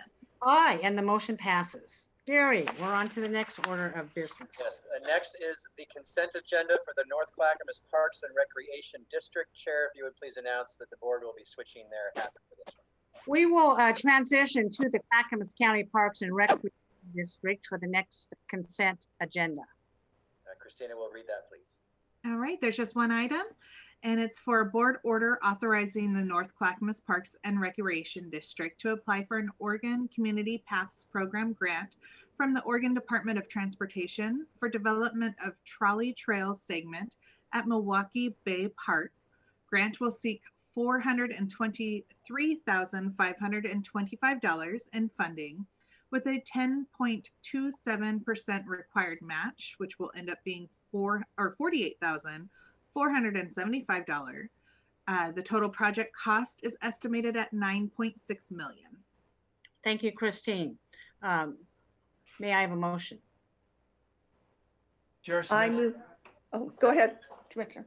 Chair Smith, I move the board approve the authorizing the North Clackamas Parks and Recreation District to apply for an Oregon Community Paths Program grant from the Oregon Department of Transportation for the development of Trolley Trail segment at Milwaukee Bay Park. Second. Commissioner Scholl has made a motion and Commissioner Schrader has seconded. Do we have any comments or questions? Seeing none, Christina, could you call the poll, please? Absolutely. Commissioner Fisher? Aye. Commissioner Savis? Aye. Commissioner Schrader? Aye. Commissioner Scholl? Aye. And Chair Smith. Aye, and the motion has passed. Thank you, Christine. We will now adjourn as the North Clackamas Parks and Recreation District and reconvene as the Board of County Commissioners for the remainder of this meeting. Gary, what's up next? Thank you, Chair. Next is County Administrator update, but in the interest of time, I will pass on my report for this week. So back to you, Chair, for Commissioner Communications. Thank you. Let's see who is up next. Let me take a look at my list. You know what? I don't have a list on here. Who would like to go first? Or Commissioner Communication? I'll start, Chair. I wanted to let folks know today that I had one of the best meetings I've ever been to. I'm serving as an ad hoc member on our Clackamas Workforce Board, Clackamas Workforce Partnership. And I'm here to tell folks, particularly in the age of COVID, in the age of, the uproar that we're having, the wildfires and everything we're dealing with, that they are doing a phenomenal job, really working with employers and employees and displaced workers to make sure that they get back into a job pipeline. And I'm proud to let folks know that they have received a $1.7 million grant from the Department of Labor. And they will be working with that grant with Clackamas Community College in their workforce development department to actually come up with jobs that deal with disaster relief, employment, and management. So they're going to be working with us here at Clackamas County with our Forest and County Parks Department, the Department of U.S. Forest Service, Clackamas Soil, Water, and Conservation District, and, again, our workforce department. And it's actually going to train people how to get jobs that when we deal with these disasters, who are the folks that do the cleanup? Who are the folks that do the debris management? Who are the folks that are the professionals that know how to manage all of that? It is actually a job pipeline at this point. And I am very, very thrilled to know that they were able, as our workforce board, to get such a large grant from the Department of Labor. I also had an opportunity yesterday to meet with our folks, our community folks that deal with school children across the entire, all of our nonprofits, Northwest Family Services, folks from West Lynn, across the board in all of Clackamas County. And I am happy to say that they are focusing very deliberately on what's been happening to kids during the pandemic, how they are working with the school system to get kids educated, what they're doing for their mental health, since they're isolated and they're feeling that pain. And that again was a remarkable, uplifting meeting for me to go to, because I know it's an interest that I've always had as someone who has been an educator and a school librarian.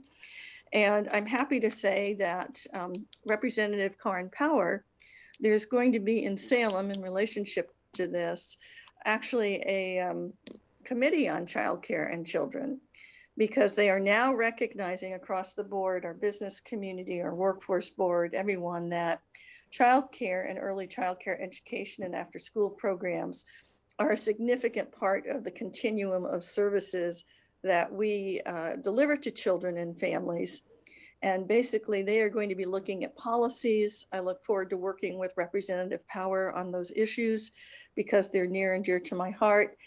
And I'm hopeful we can include those other nonprofits that offer services to children and folks who have suffered trauma and damage as well.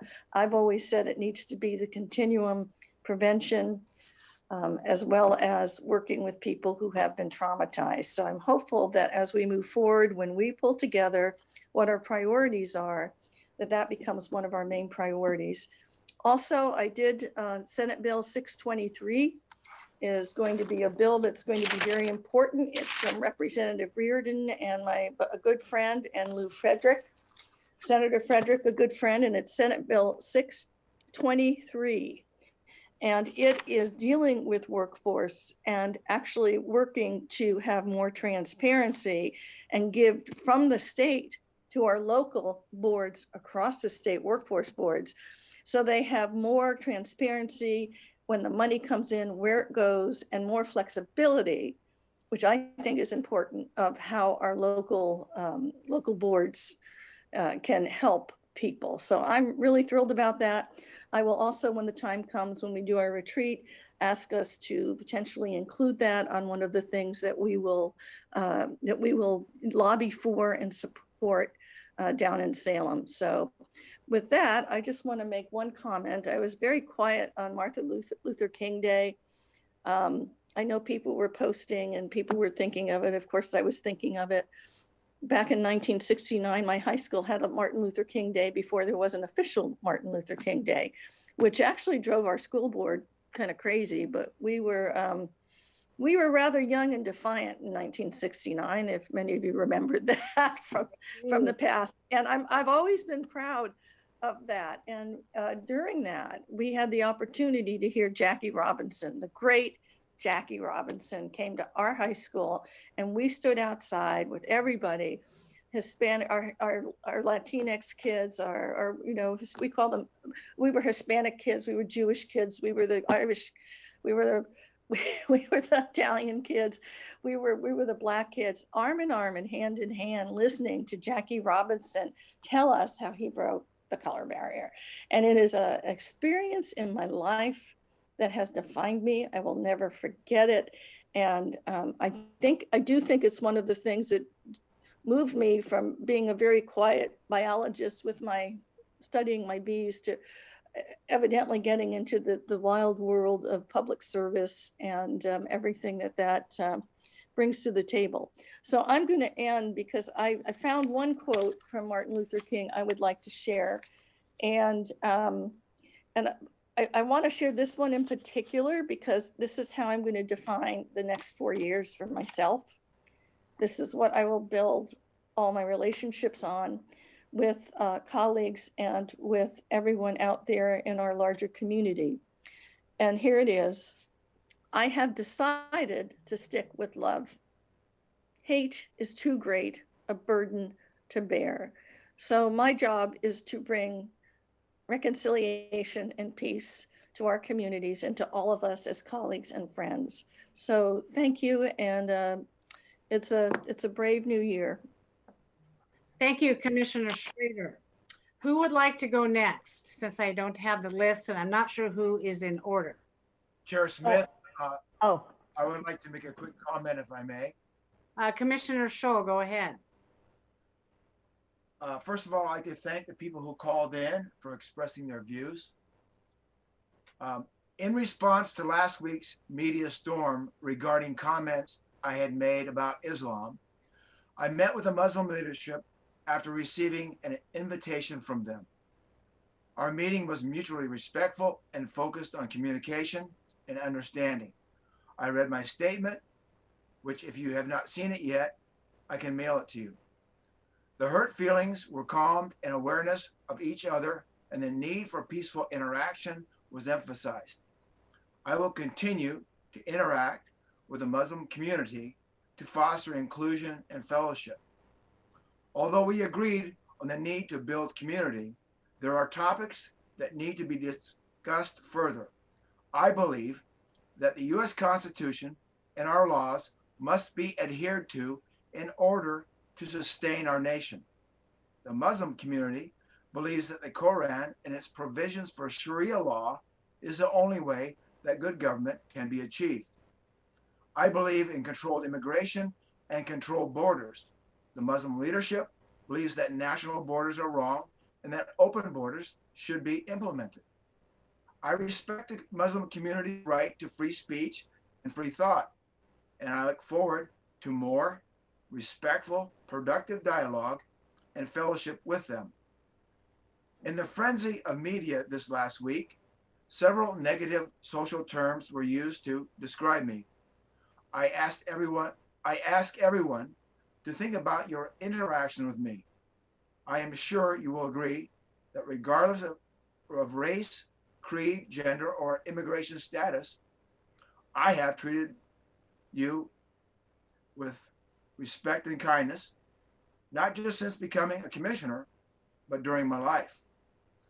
I have immigrant friends, friends from every minority, Muslim friends, and from the LGBTQ community, all of whom have enriched my life. I want the people of Clackamas County and our hardworking county employees to know that I respect each of you. Each of us is unique and special in our own way, and everyone needs to be included in fellowship and respect and listened to. I want to work effectively with every single citizen. I ask your consideration of my real conduct and performance. If my comments from the past have caused pain and concern, for that, I am very sorry. I would like to do the work of the people effectively and with your help. Send an email to mscholl@clackamas.us or carolinehill@clackamas.us, and we will ensure you receive a copy of my message to the Muslim community. Thank you for your time and consideration.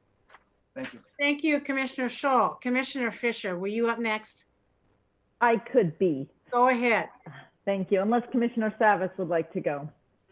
But I will go. Go ahead, Commissioner Fisher. I will go ahead. I would like to begin my comments today with a quote from Brene Brown. And she is a writer that talks a lot about courage, vulnerability, bravery. But this quote, I think, is fitting for the time.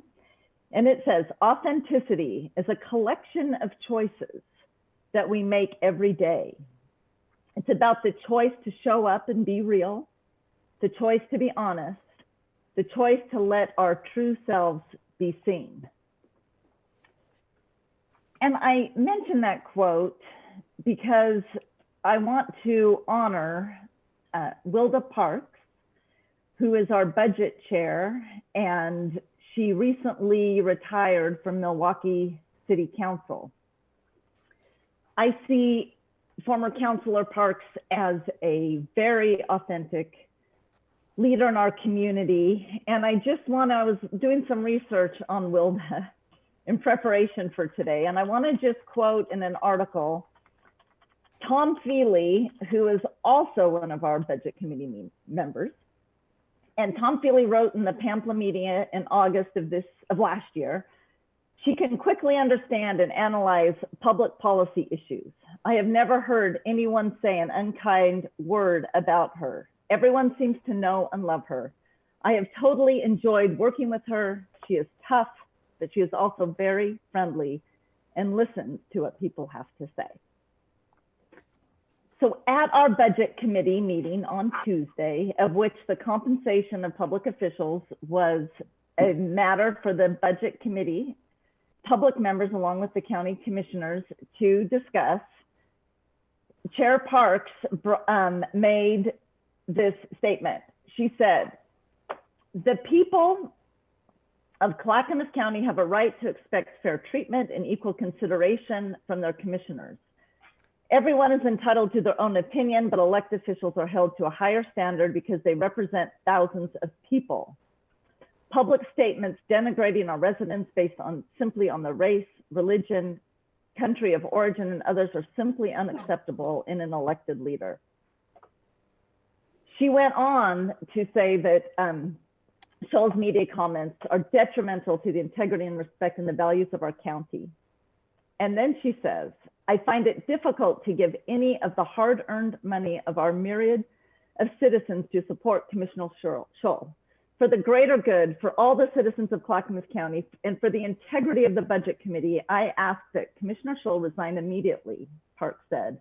I would also like to offer a motion that if resignation is not forthcoming by January 21st, 2021, I move that, if allowed by Oregon law, no budget be provided for the county commissioner position currently held.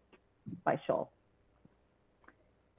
So at that moment, Chair Smith with the gavel said that she would not accept the motion.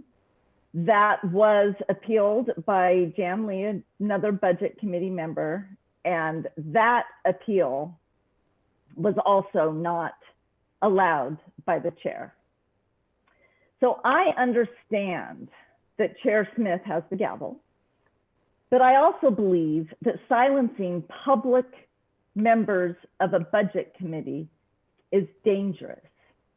So in my role as commissioner, I will respectfully speak truth to power and tell Chair Smith that in that moment, with the support of our county counsel, Stephen Madcore, I believe her action was wrong. I want to contrast our budget meeting on Tuesday with comments that Wilda Parks made as she was leaving Milwaukee City Council and was quoted in the paper.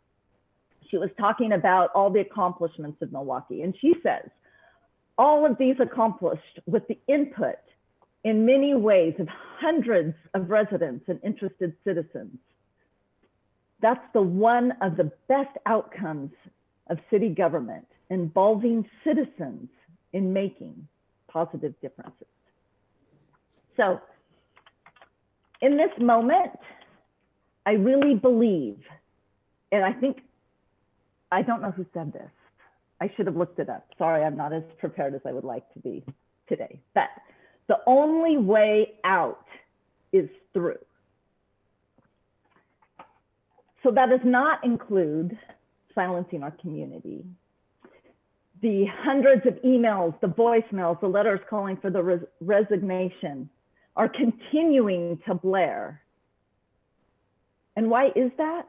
It's because the voters did not select what they thought they were selecting. They would not have selected Commissioner Scholl had they known about his bigotry. But an ingrained hate does not dissolve in a flash.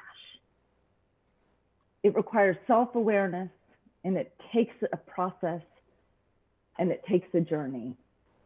So the only way out is through. For our community, I want us to take this moment. I want us to really look inside and find our own individual authenticity. As authenticity is a collection of choices that we have to make every day. It's about the choice to show up and be real, the choice to be honest, the choice to let our true selves be seen. And in the light of that, I think Christina has a slide to show up here.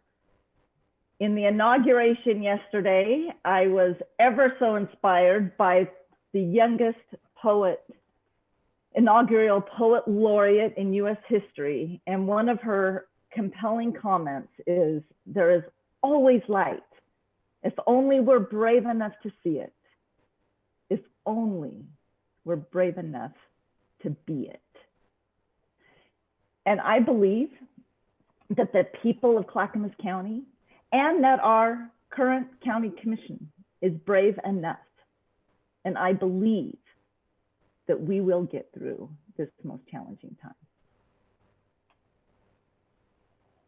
I think Martha Schrader, would you unmute? Are you in the queue there? A comment. I am so heartsick over this because in all the years I've been a commissioner, since 2003, I have never felt the need to censure another commissioner.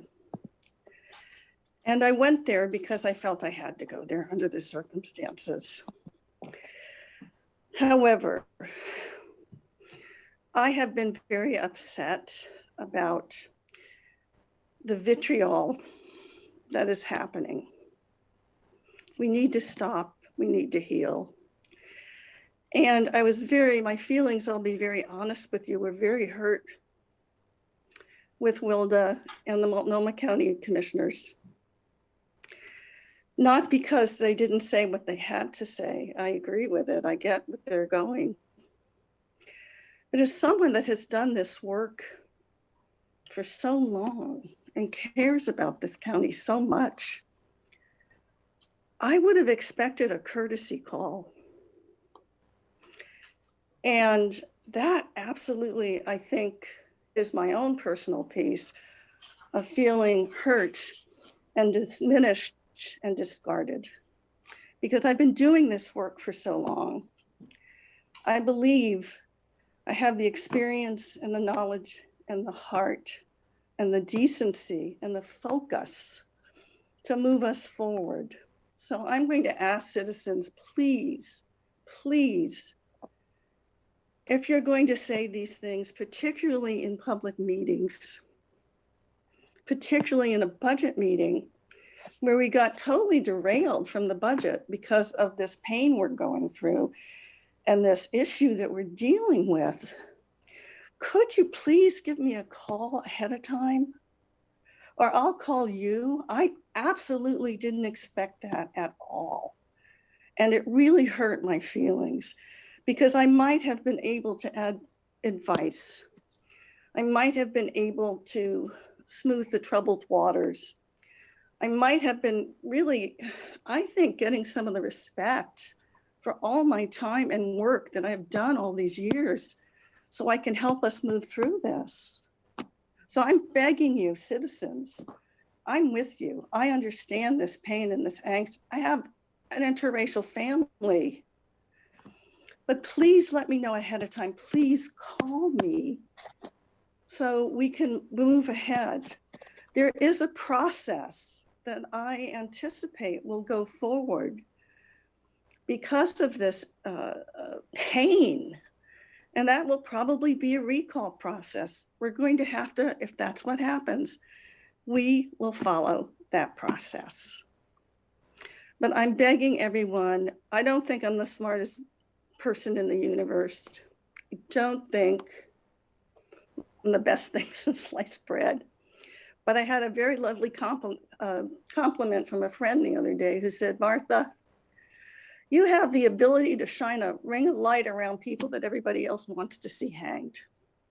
So I'm not condoning anything, but I would ask us with our own behavior to move forward with kindness and diplomacy and decency, no matter what we think of, we're confronting what we see to be an evil, and it is. So I want to thank Wilda. I've known her so many years. I love her to death. I did give her a call and I said, Wilda, please, couldn't you have given me a heads up? Couldn't we have talked about this? So I'm asking that as a commissioner who has represented these citizens for so many years. You know you can trust me. I trust you.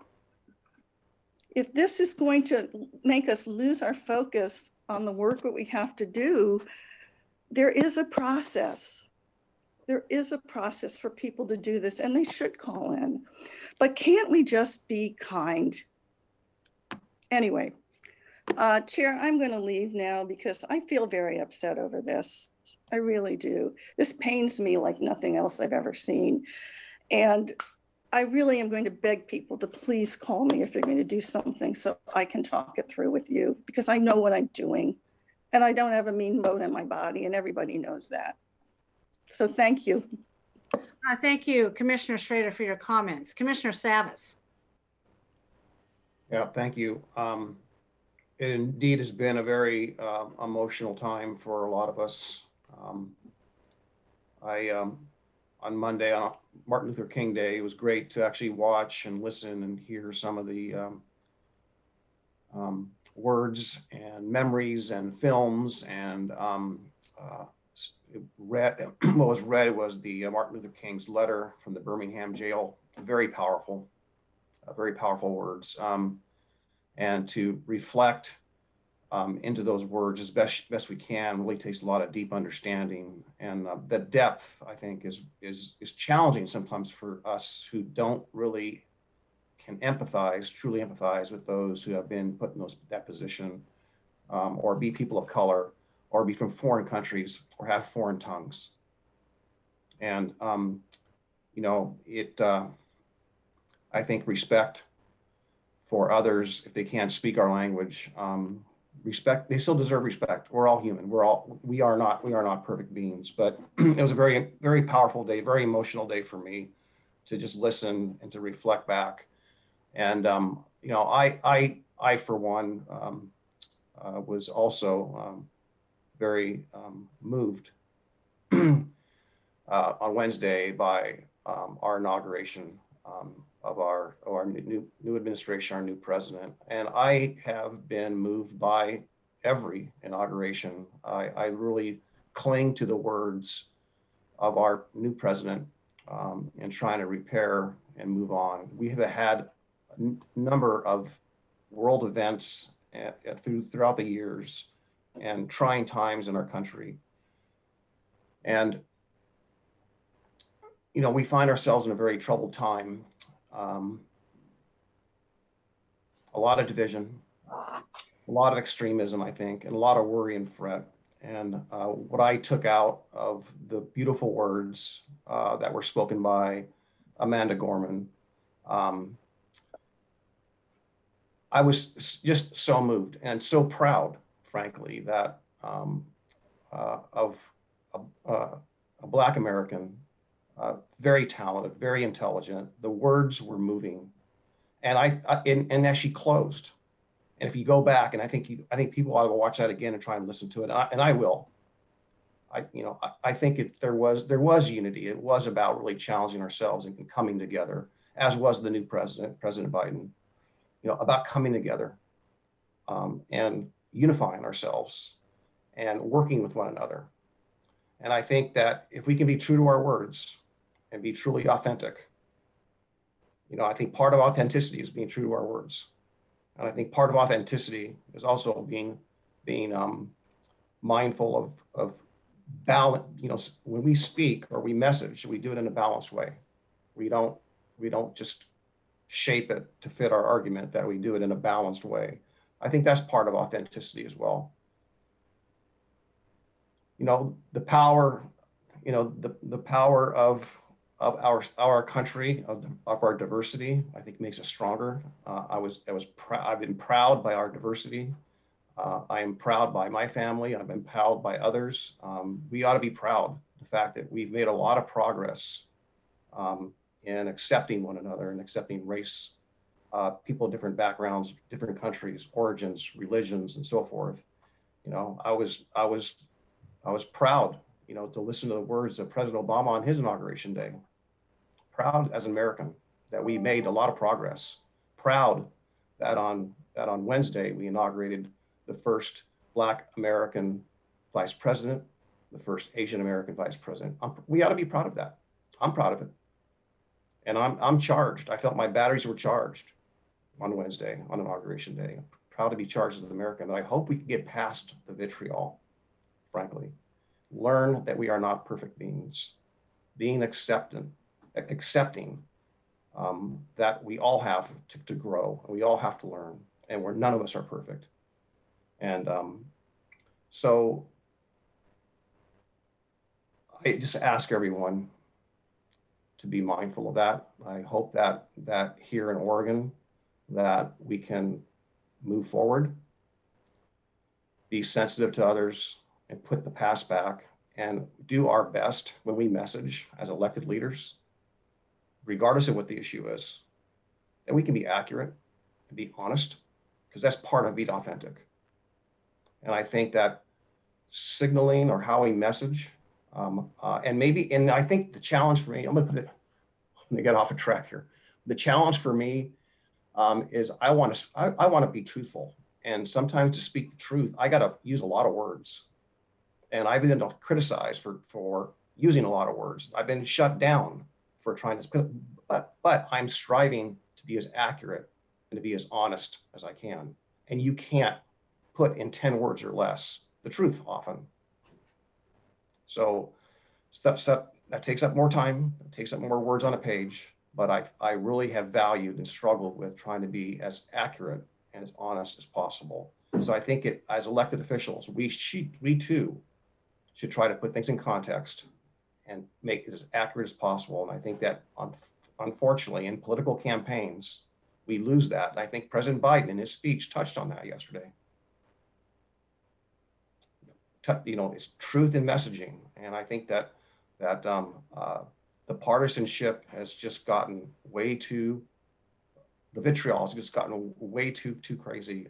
And it's been very difficult, but I'm hoping that from yesterday's inauguration day and the words that were spoken, that we can forgive, repair, work with one another, acceptance of our differing opinions, our backgrounds, our languages, our religions, and all those, and move aside and push those aside and for the betterment of our country, our county, our state, and just move forward in a productive way as best as possible for all of us. I thank you for the time. And that concludes my comments for today. Thank you. Thank you, Commissioner Savas. I was elected as chair of Clackamas County Commission, and that's allowed for by law. The chair is afforded certain responsibilities, and that is setting the meeting agenda for all committees. The item that Commissioner Fisher alluded to was not an agenda item, nor was I notified. Therefore, I ruled it out of order several times. As is my purview as chair, I wield the gavel. I, as chair, make final decisions when quite possibly the rest of the board is at odds. And there's another reason why I ruled that motion out of order. I do not consider it proper or within the purview of state budget law that the budget committee decides to take away an elected official's salary because they disagree with their opinion. That is a slippery slope. That is a very dangerous precedent if I was allow that to continue. What's keeping that budget committee from taking away the salary of any of our county-wide elected officials? That is not in the purview of their charge. It is not allowed for in state budget law. I do not consider that good governance. As you know, I have made very direct statements regarding Commissioner Scholl's statements. And under my leadership, I put forth the resolution for him to resign. It was very heartfelt. It was very disturbing. And I too, like Martha, do not want to see our Board of County Commissioners continue to pull each other apart. We've been elected county-wide to move our county forward with some really exciting, good initiatives that are coming forward. I will do what I think is necessary to protect the sovereignty of our county government. I consider the sovereignty of our county government in peril. I will do whatever I can as your elected chair to protect that. Now, with that in mind, next week, this board gets to meet at our retreat. And it's really not a retreat. It's more like a recess for 2 days from our normal duties, where this board gets to meet to decide on a program called Managing for Results. And in that, we get to set our priorities for the next year on how we want to see our county government move forward to accomplish and to support the greatest good of all citizens of Clackamas County. And I so look forward to that. I look so forward to talking about what I wanted to accomplish as your chair moving forward for the next 4 years and for the next year. At that board retreat, which we're not going anywhere, it's going to be held in our committee room at the 4th floor of our county building. So it's not some exotic place we're traveling to at all, but we will be doing a lot of hard lifting and setting up priorities, which will then be released, I hope, to the citizens for the next year. I so look forward to engaging each other's opinions. I look forward to Marv Wiedner, who would be our person who's going to lead us in this exercise. And I would ask that our commissioners respect each other's opinions move forward, and let's do some really good work for Clackamas County. And with that in mind, Christina and Gary, I have adjourned this meeting. Thank you.